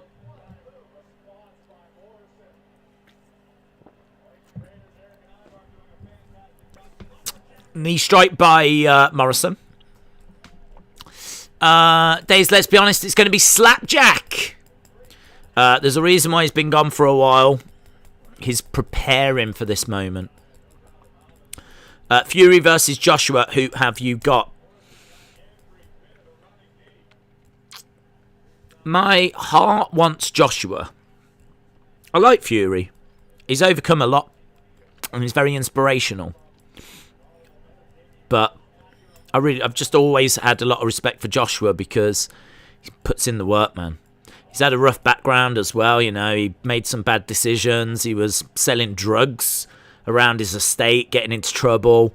And, you know, he turned his life around with boxing.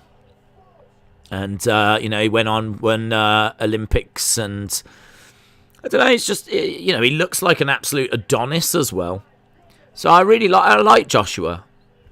I think when I look at Joshua, I see the heavyweight champion of the world. And when I look at Tyson Fury, I see someone that's overcome, you know, a lot of mental adversity, and he's a big inspiration. And, you know, I mean, when he got up after getting knocked down in that Wilder fight, what a moment that was. Absolutely brilliant. So it's really tough. It's really difficult. But I have to be honest in saying that I would cheer for Joshua. But I think that Fury could edge it. I think he is very, very skilled, and he's got very, very good ring IQ. He's a very technical boxer, and he doesn't quite get the credit he deserves. But he's very technical.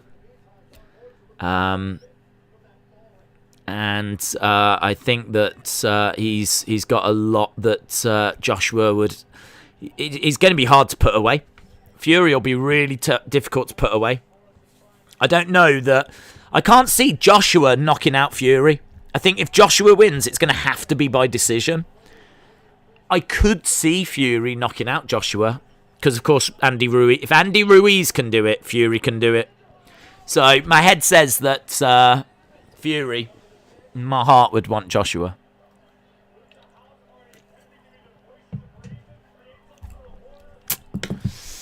Why the flip are the Bellas at an award show? Big strike by Morrison. Morrison climbing up. Priest in the corner. Looking for Summer. He slips.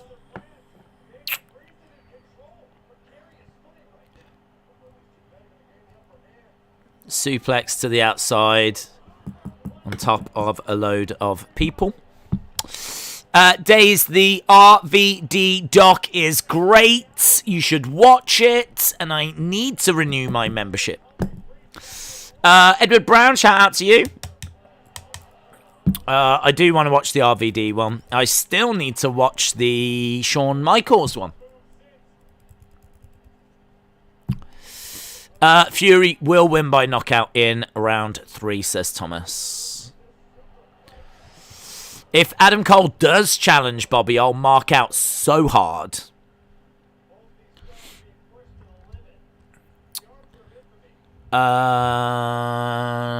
John Morrison is botching, says Jordan. Morrison with a forearm strike.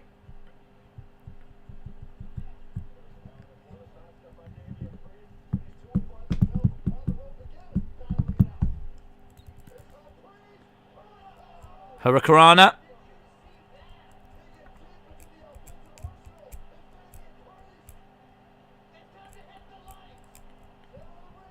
One, two, three. Priest beats Morrison. Raw's wrestling has been great tonight, says Harley. Damian Priest could wear Bad Bunny as a man purse. I thought that match was alright. There's a lot of... sorry, but I don't know what the running around on the outside was by Morrison. I didn't need that. I didn't need that top rope thing where they crash onto a load of people. I've said before, that's one of my least favourite things in wrestling. Load of people just waiting on the outside to catch someone when they're being suplexed or something off the top. Or they do a suicide dive. Oh, it's just so annoying. But The action in ring was decent. Good. Damian Priest says it's time to move on. They're in the past now. That pleases me.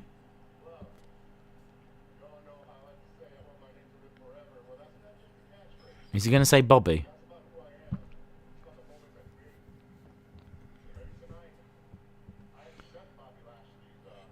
Maybe tonight I accept Bobby Lashley's challenge. Jonathan Wilberding, shout out to you, my friend. That interviewer came out of nowhere. Was it Sarah Schreiber? Is that, you know what Sarah Schreiber's like? The old Interruptatron. Sneaking out of nowhere. Up next, Bobby Lashley's Open Challenge.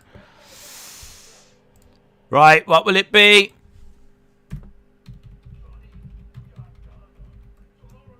Open Challenge. Here we go.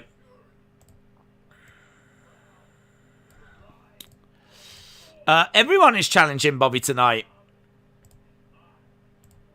Well, we're going to find out who it's going to be. Maybe Priest versus the old Retribution mask. I say Miz for Jinder. Mark my words, Joshua beats Fury. Knockout 5-7. I'd enjoy that. Lesnar, please. Please let it be Baron Corbin, says Austin. Hope we get a big return, says Camvlogs. I'm glad that Priest won, says Laurie. Harley said, Days, I don't want to say it, but that was pretty decent. Still going down to 725. It was nowhere near the level of the last two matches, but it was still pretty decent. That's fair. Braden said, all the people challenging, it feels like it's going to be a gauntlet match. Daniel said, who do you have winning out of Nate Diaz and Leon Edwards? I think Leon wipes the floor. He's too quick. He's too technical. I mean, it's difficult to know where Leon Edwards is because, he looked good against Bilal Muhammad, but obviously we got the eye poke and kind of feel like we got a glimpse of Leon Edwards, but it was not much more than that. It's hard to know where Nate Diaz is, and what was Nate Diaz's last fight? Was it the Masvidal fight? I feel like it's been a while. Like both of these, I feel like we don't quite know where they are in 2021. So I'd probably have to go with Leon Edwards. I think he's going to have, as you said, speed, and he's very technical, and he did look good from what we saw of him against Bilal Muhammad. So I would agree. But it'll be a good win for him if he can get it done. TH said Roderick is still completely missing. It could be him. I don't think it'll be a big name like Lesnar. They would save that for the crowd. Let's be honest, Daisy's only here for Linda in a bikini. Absolutely. Big Boy Dally said, are we going to accept that Leo is gone for the chat forever? No. He's in the UK, and the problem is with Leo is the fact that, it's 3:30 in the morning in the UK. Leo's 11. So, I suppose in a way we should have known that Leo probably wouldn't be here. But who knows, Leo might get up and drop a message on the stream. I'm trying to think, if I'm 11 and I wake up tomorrow, I might come over and drop a message on the stream. So there's an outside chance that he could drop a comment. I'm not sure. I love how we're all waiting to find out how Leo, an 11-year-old kid, did on his date with Ethel. I know. I genuinely want to know as well. I genuinely want to know. Come on, Leo! They grow up so fast, don't they, guys? They grow up so fast. He's like our little soldier, he is. He's like our little candy shop singing soldier who's gone off to KFC. And we want to know how he's done. Hello, what's this? Oh, God.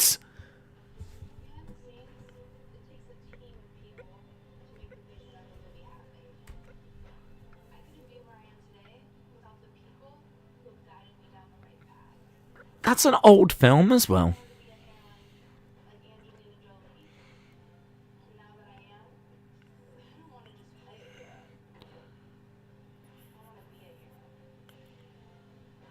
I don't want to play a hero. I want to be a hero.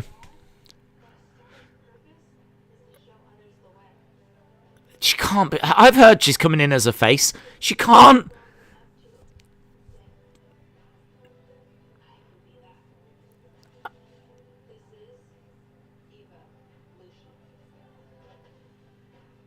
Oh my God. It's the most irritating thing in the world. It's the most.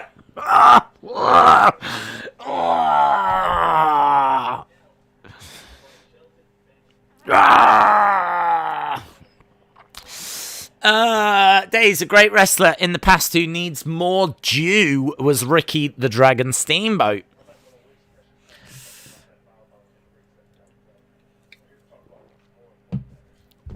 Come on, Dave, she's hot.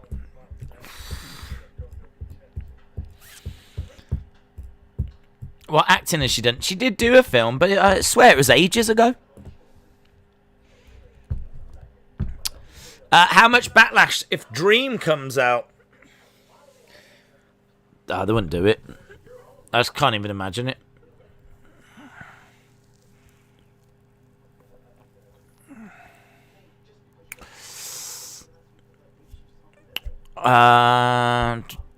Goldberg. Evolution sounds like the worst thing ever. It makes Evolution stable look bad.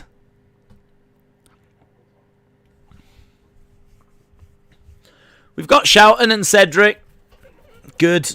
I'm glad he hit him.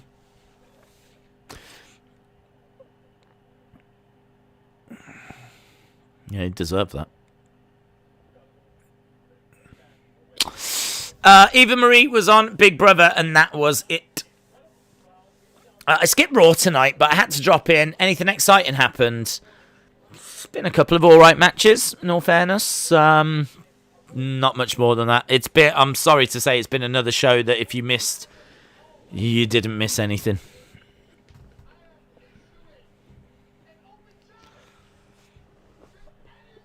We've got a Bobby Lashley Open Challenge coming, though. That's our main event. We've got 20-odd minutes.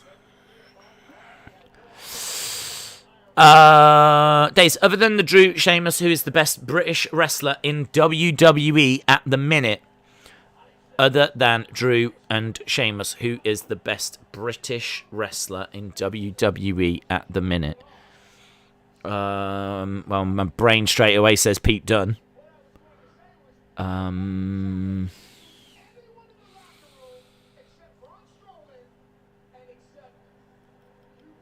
think it's probably it, isn't it? I mean, Killian Dane.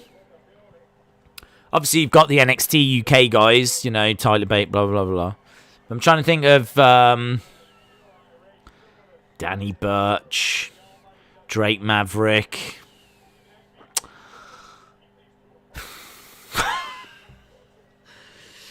It's slim pickings.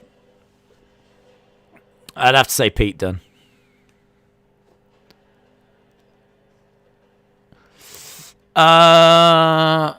Yes, RK Bro was on tonight. Volta. He's from Austria. Nikki Cross, yeah, she's Scottish. The Backlash. After Backlash. Sheamus isn't British. No, Sheamus isn't British. He's from Ireland. He's Irish. Here is Bobby. Jennifer says, if Lorelai comes to me and says she wants to be like Eva, I'm taking away her staying up to watch wrestling privileges. Good. I'm glad we can agree on that, Jennifer. Whew. That young lady needs a proper role model. She doesn't need an evolution. She should be looking up to Linda McMahon. You need to just show her videos of Linda. That's what all young girls should have as a role model. That's what Leo should have said to Ethel when he met her at KFC. Have you heard of Linda McMahon? You should try and grow up and be like her. Daniel said, how would you book the lightweight division? I've got the winner of Conor and Dustin versus Charles, Chandler versus Gaethje, Beneil versus Dan Hooker, and make Cerrone's retirement fight against Tony. One has got to go. Loser. Wow, you're bringing sports entertainment into UFC now. Loser leaves UFC. I'd be down for that. I'd be definitely down for that. It's a bit moody, isn't it? I don't know if you could even get away with it. I mean, they'd both have to agree to it. Loser leaves UFC. A proper legit loser leaves UFC. They could learn loads from wrestling. They could take more from wrestling, but I mean, I don't recommend they surround the octagon with zombies. But yeah, loser leaves UFC. I'd be down for that. Jennifer says, actually, I have shown her Linda McMahon. You are the best mom. You are the best mom. There's no denying this. Of course you have. Of course you have. Nothing but respect to Jennifer Lockhart. Punk isn't coming. Oh, E-Dog, are you sure? Are you sure? Are you sure it's not Punk? I gave my all. I came to see. Guys, I'm throwing it out there right now. Kenny Omega is a belt collector. The belt collector. Kenny Omega. Do you know what? Let's spread some more joy on Twitter. Let's spread some more joy on Twitter. I bet Kenny Omega is about to answer Bobby Lashley's open challenge. Kenny is the belt collector after all. Smiley face. Yeah! People on Twitter are going to be like, oh my god, you're a genius? You are a genius. I never thought about that. Oh, yeah. You are so clever. I can't wait to be showered in praise. Shower me in praise, Twitter. Oh, they are going to love that, guys. They are going to love that. I bet when I go onto Twitter, my followers have gone up by 1 million. 1 million. Keith Lee. You should have tagged him. I'm not in a tag team. Anthony says the forbidden door is unlocked. You're absolutely right. That would be random if Kenny accepts. It's going to be Keith Lee or Brock Lesnar. Roman Reigns says, I'm in the chat. Hello, Roman. If that really is you, then you are my tribal chief. I will acknowledge you without any hesitation. Days, do you love Landa? I'm a big fan of Landa. It's going to be Vince. It's going to be CM Punk, says Misty. Here we go. Bobby Lashley's open challenge. It's going to be Drew. It's going to be disappointing. Who's Bibby? Who's Bibby? Oh, what have I written? Bibby. Oh, I've written Bibi.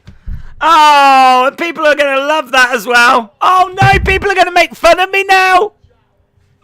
Oh, backfired. Backfired. Who is Bibi? I've written. I bet Kenny Omega is about to answer Bibi Lashley's open challenge. Who is it? Oh, it's not Kenny. Well, I gotta delete it. It got so much love as well, but I'm not gonna look like an idiot, guys. I've deleted that. Bibi Lashley.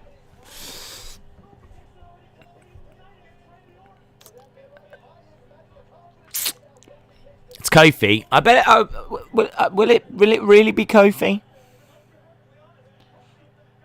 Is it really going to be Kofi? What? Kofi?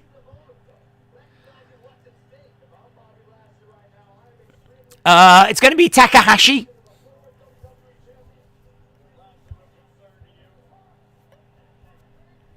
Are you crazy? It is Kofi. It's turned out it is Kofi. Right, well, there we go. That was as satisfying as we all hoped it was going to be. Guys, it's not Bibi! Oh, why is it not Bibi? Hey, what if Kofi wins the title? What if Kofi wins the bet? It's Kofi Omega! That's who I meant! That's exactly who I meant! Kofi Omega! Dom15 says, this is bad. What if he wins? What if Kofi wins? This is for the title.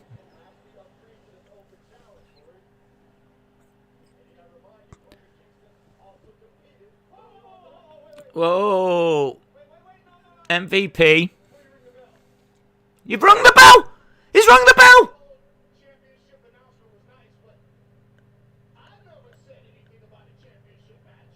He's already rung the bell! The bell's already rung!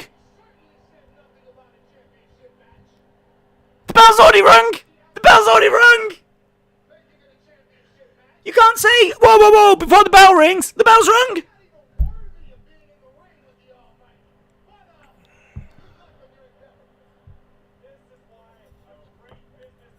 So it's not... So we've gone from a Bobby Lashley open challenge for the title, where it could be anyone, and I thought it was going to be Bibi Omega. No, I don't know who I thought it was going to be. And then, now, it's not even for the title. It's not for the title. It's Kofi. The bell's already rung. Oh, my God. I tell you what, they are silly billies, aren't they? Aren't they silly billies? Who booked this show? Who booked this part of the show? Is it the zombies? I don't get it. He's changing the match after the bell rang. Yeah, I don't think I think he was meant... I think the timekeeper that did the bell ring was meant to wait. I think he was meant to wait for MVP to say his whoa, whoa, whoa before the bell rings. But the problem was he already rung the bell. If Kofi wins this, there's a real argument that this was a title match.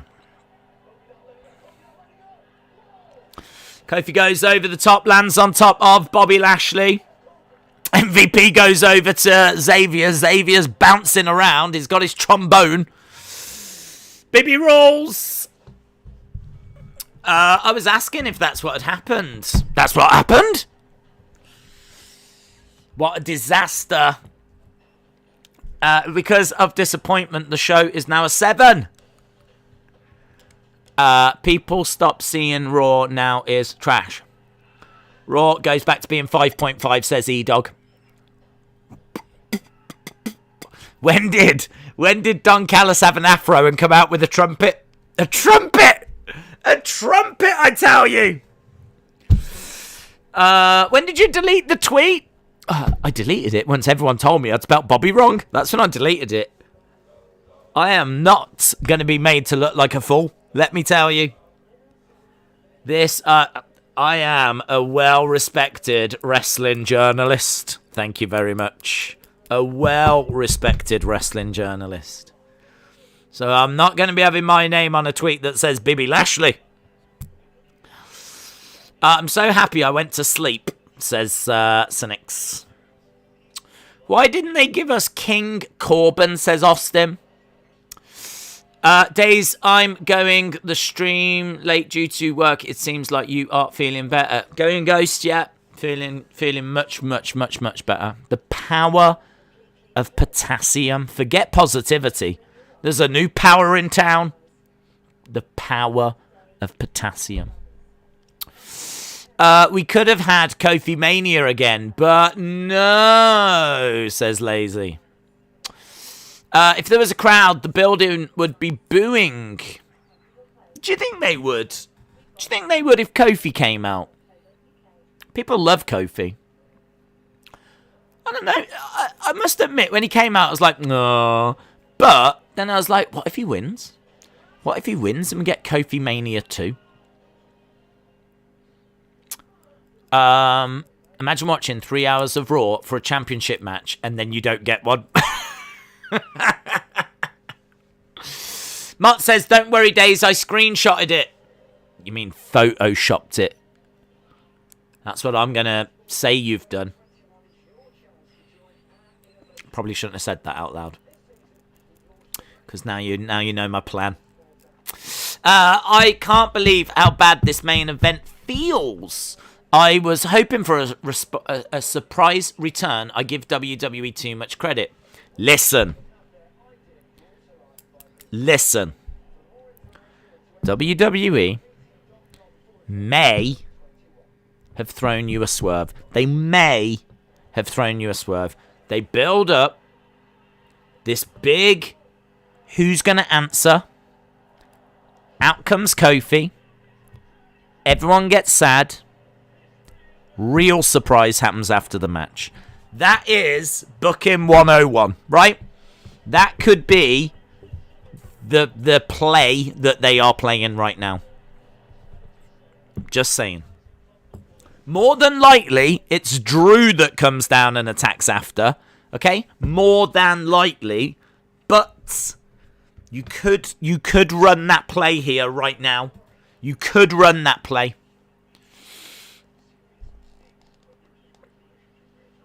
Oh, this is going to be amazing. Ultimate Warrior biography on Sunday. Sign me up. Sign me up for that. Plug it into my veins. I have... This was one of the worst wrestling shows I've ever seen, saved in my drafts on Twitter. Ready to use every Monday. Kofi is Kenny's friend. You technically weren't wrong. I'm going with that. I'm running with that one. The zombies are going to eat them. I hate Raw.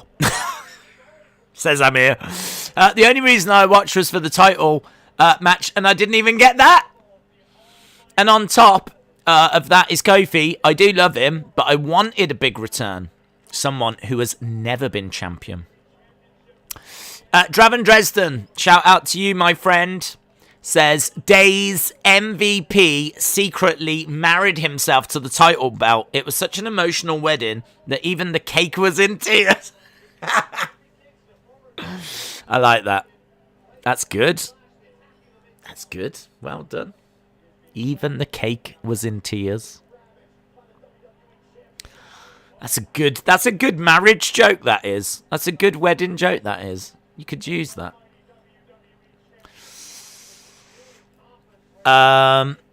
What just happened? It left the match to reply the call out. Well, Kofi's come out, and we've got 6 minutes left. I can see Bobby winning this, and then Drew with a Claymore out of nowhere is the most likely ending. But, as we said, you know, you hype everyone up for a mystery. You swerve everyone by bringing out Kofi, and then a good surprise attacks after. I mean, imagine if, like, Keith Lee attacks. That'd be good, wouldn't it? That would be good. I really don't want it to be Drew. Going Ghost says, Bibby Lashley. Oh my god, that's amazing. We could have the trending hashtag unleash the tweet. It's gone, bud. It's gone. I want you to know that I typed Bobby, and I think there's a fault on Twitter, which changed it to Bibby. So, I don't know what's wrong with Twitter tonight. There's some issue with the system, which has, obviously made us look a bit silly, but it's definitely on Twitter. It's their fault. So I had to delete it, because it's not fair to Twitter, really. It's not fair to Twitter. It makes them look silly. Kick out by Bibby. Daisy, are you in love with Linda? Absolutely. Who isn't? That's the bigger question. Who isn't? Days, Snoops verifies you're a real journalist. Thank you. That's good to know. This is the worst non-title match or title match I've ever seen in my life, says Michael. Jordan said 5 out of 10 now. I said if Raw screwed this up, I will change it. And now I'm changing it. But if something happens, I will change it again. Excuses. I was expecting the real belt collector, Michael Nakazawa, at the end. He's the only one that holds the belts for Kenny, by God, Omega. Butter Spark says 4 minutes, and then sweet relief. 2014-2015 Raw was the best. Please, can you say my sister's name, Gabriella? Yes, done. Gabriella. I'm not in love with Linda. I'm in love with Sexy Days. Hello? We got 3 minutes left. Lashley was distracted by Xavier Woods. Kofi, looking for SOS, but he didn't get it. He's up on the shoulders. He's planted by Bobby. Bobby points at Xavier. Throws Kofi out the ring. Bobby comes out the ring. Bobby going over to Kofi. Picks up Kofi. Is going to drive him into the ring post. Into the ring post. Kofi goes down. There's a lot of pointing. There's a lot of pointing going on right now. Please have a surprise. Brony says this sucks. Eldritch says Lesnar. Kofi is at MVP's feet. Xavier grabs the leg of Kofi. We've only got 2 minutes here. Bobby throws Kofi into the ring. Xavier is distracting. And here's Drew. It's Drew. It is Drew. Kofi pins Bobby because Drew used the walking stick thing, cane.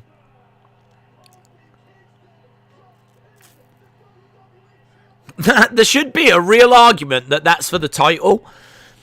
If next week they should play the footage that shows the bell had already rung, and that should be for the belt. That would be good. That would be really good. I don't think it was meant to go that way, but that would be really good.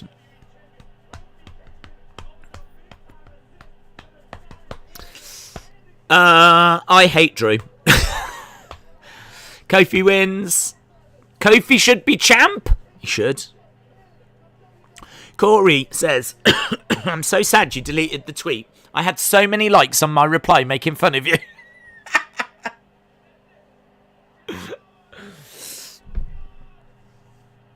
Well, it's not fair that you make fun of me. And that is new. Dom 15 says Kofi is champ. Kofi is champ. But he's not. But he should be. And they should make something out of it. But they won't. Mutt said, my heart dropped. I thought Kofi was champion. Horrible creative. Days, as much as I like Drew, he's had constant opportunities for the WWE belt. Shake my head. Full-time scores. Get in your full-time scores. 7 says Scout Nation. 1.5 says Brony. 5 says Ant. 5 says E-Dog. 5.5 says Austin. 6 says McClaim. 1.5 says Brony. 5 says Ant. 6 says Nico Guy. 7 says LD Cool. 5 says Mark. 5 says E-Coats. 6.5 says Brendan. 8.5 says Troy. 5.5 Vince's says Austin. Zachary says 6.5. John says 4. 5 says to boy, it's a lot of 5s here. 6.5 very bad says Dom 15. 8 says Jordan. 6 says UFA. Copy Jam Gaming says 4. 5 by Days. By Trey. 275 typical uncreative beep says Butterspark. 4.5 most definitely a 4. Ooh, these are low. 1987 big fan says 5. J14 says 4.5. 6.5 says John Moxley. 4.5 says Jill Ponio. Kurt Russell. Jill Ponio. 8 says Jordan. 525 says Alexander. Brony says 1.5. 5.5 says Jordan. 5 says 1987 big fan. 3 says TH. 6 says Grant. 6 says Bonkers. 2 says Draven Dresden. The show was so bad, I actually fell asleep for part of it. Yeah. 3.25. Duke the Dumpster Garbage. Harley said, I gave Raw a chance. I was high after those 2 matches. I was at 7.5. Then Damian match was okay. Kofi was extremely disappointing. Okay ending. 6.5 says Harley. Awful, says Alex, with a 2. Brad G says 6. Raw is so bad, says E-Dog. That was a tribute to Shad. Shad cried when Kofi won the title. Jim says 10 out of 10. This is the best episode of Raw that we will see this week, which is a really fair point. It's a really fair point. Michael, shout out to you. Big Boy Dally says no New Jack tribute. I wasn't really expecting one, but there was a slim chance we were going to get a graphic, but we didn't. Should have been for the belt, says Laurie. 6.25 says the Great Champ. Carlos says 2. Austin says Raw is better than everything. I meant the trash ending, not an okay ending. I hate autocorrect. Listen, I had Bibby Lashley, don't worry about it. Best Raw for Kofi ever, beating Randy and Bobby in the same night. That's true. That's true. It's a great week for Kofi. Is The Miz just gone? I don't know what's happened to The Miz. I mean, he was tweeting, so we know he's alive. What is your score? I think it's really difficult, to be honest, because I had low expectations, and there was a couple of all-right matches here. There was a couple of all-right matches. I think part of the problem, though, is creatively, it's so flat. It's so flat. I mean, one of them matches that was all right was Sheamus and Ricochet, and we saw it yesterday. So it's sort of difficult. I mean, they were fighting over a hat and a coat.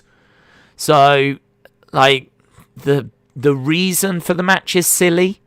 The fact we saw it less or around 24 hours ago is annoying.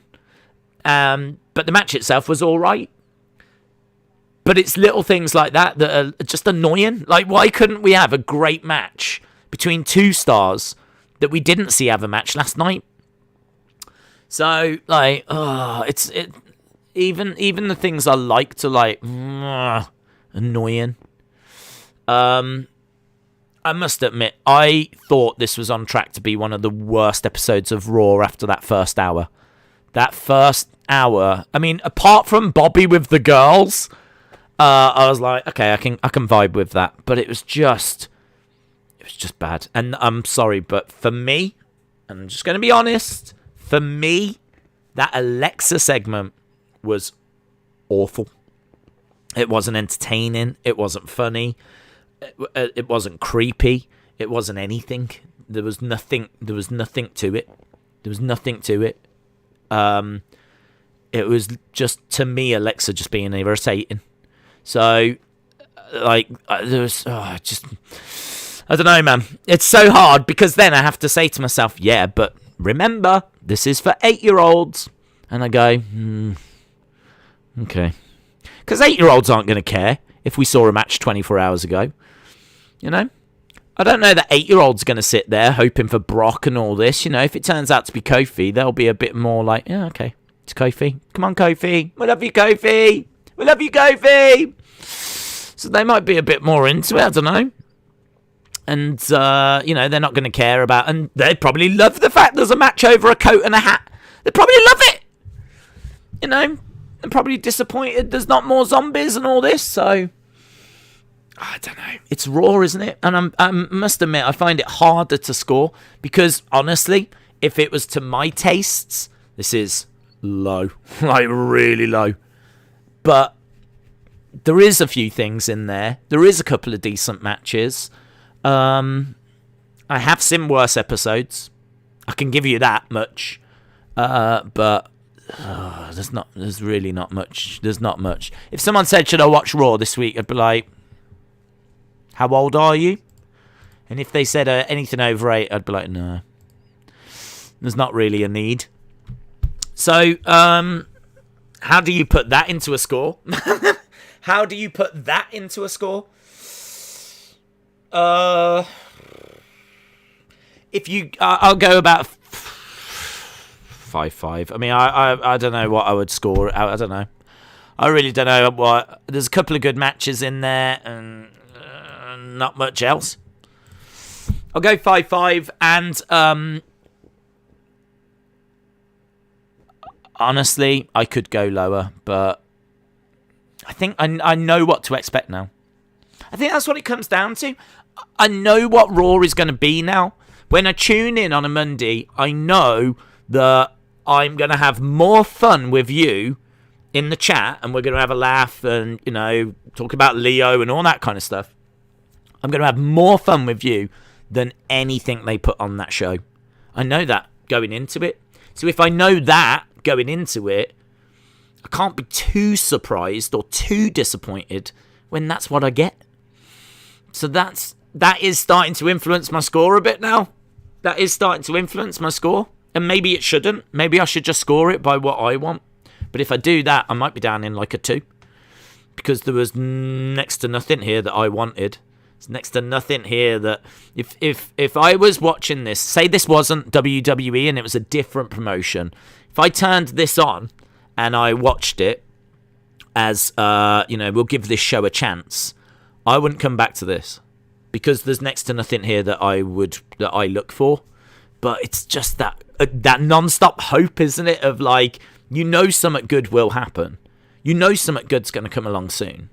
You know that there's going to be a great storyline, or they're going to finally push someone that you want them to push, like Keith Lee. Keith Lee's going to come back at some point, and they're going to do something with Keith Lee. And then, you know, we'll start getting going on something. There'll be a big storyline. There'll be something that grabs you. The Rock or Becky or... I don't know. I mean, you know, there'll be a good feud for Rhea Ripley. I would have liked a bit... I'm not massively into how they're using Rhea Ripley at the moment, to be honest. I'd use her a bit different. I don't mind her as champ, but... I don't know. She's just like this smarmy heel that's being a heel to another heel. She's being a heel to Charlotte, who's a heel. So it's just a bit weird. So I don't know. I don't know what you can say. I don't feel like I'm that far out with a lot of you guys. There's a lot of 6s, a lot of 5s. I think we're all about the same. I think we're largely about the same. There's a few people that have enjoyed it, and honestly, that is brilliant. I say this every single week, and I hope this never gets forgotten. But if you enjoy this show, that is brilliant. That is great. Because if you enjoy this show, that's what it's there for. It's there to be enjoyed, isn't it? So it's brilliant. If you enjoy it, that's brilliant. I hope to do the same myself one day. But I don't know. I do go back to what I said before in the fact of I know what it's going to be. We said before. I mean, people were like, "Is there going to be a big surprise tonight?" And we was like, "No, I don't think so. I'll just be happy with anything. If we get any swerve or any moment or anything." And I don't even think we got that.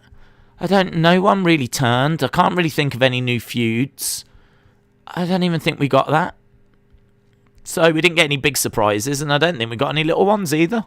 So, but I knew that before we started. Is it because I'm a genius? No. We all know when we tune into Raw what we're going to get now. Austin said it's a perfect score. Keep it as it is. I'm waiting for Bray to return so that I can have something to look forward to, says Crimson Rain. No zombies, so it was good. Harley said, I'll give Raw the benefit of the doubt. Even though it was the most average show I've seen in my life, the action was the best action Raw has had over the past 5 months, but that is it. Yeah, it's fair. It's fair. Bobby needs more ladies. You shouldn't score it like that. You should score it about how you feel about the show. Yeah, but the problem is, if I do that, the scores are going to be low, really low. And what I don't want, really, is I don't want this to be... And I know it does become that. And I do really try to not make it just moaning all the time and complaining all the time. So, and I don't want it to become that. So I'm not trying to show like favoritism to Raw, but I have accepted what Raw is now. Have accepted what Raw is. I know what Raw is. I feel like it's aimed at a younger demo, and for me to score it by what I'm looking for, it's like watching a kids show. It'd be like watching Teletubbies. It's like watching Teletubbies and then complaining that it's not adult enough. There comes a point where you have to accept that's a weird thing to do. And I'm kind of at the point now where I've accepted that's a weird thing to do. It's a weird thing for me to watch a kids program and complain that it's not this and it's not that. I have to just accept that it's not aimed at me. And I think as a result of that kind of accepting it, you can kind of just, I don't know, get through it. You can get through it a bit easier. So I don't know. Perhaps I'm wrong. Perhaps I'm wrong in looking at it that way. But it's the way that makes the most sense to me. It's because they just cannot be producing this for adults. They just can't. I just don't believe they are. The best part of tonight is it's 24 hours until NXT, says Anthony. Whatever Bliss is doing is not for kids, dude. She's carrying around a doll that's giggling, and she's sat in a playground. I mean, I would have to disagree and say that it is. It's the most PG horror, if you want to call it horror, that I've seen. Like it's so PG.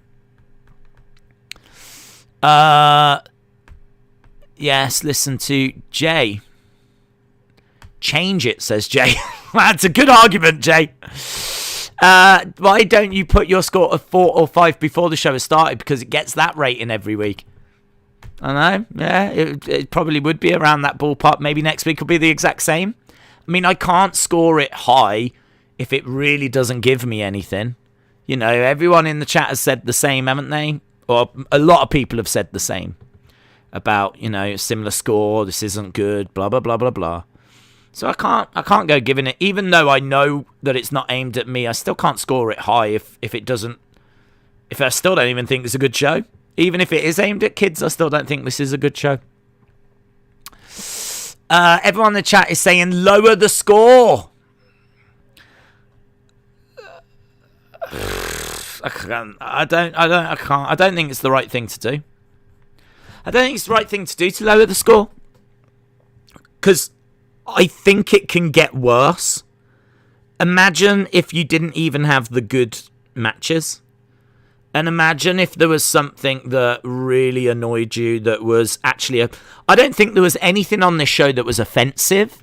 And I think that we got some good matches. So imagine if you didn't have the good matches and they actually did something offensive. Imagine if Eva Marie came in and won the women's title from Rhea Ripley. Because Rhea Ripley was distracted and now Eva Marie's the women's champ. Something along those lines. First night in the ring, Eva Marie's women's champ. Yeah? People would be, I think, outraged. They are more than capable of something like that. Yeah? And imagine where you don't get any good matches and things along those lines. Have to take into account that, amazingly, this show could be worse. It could be worse.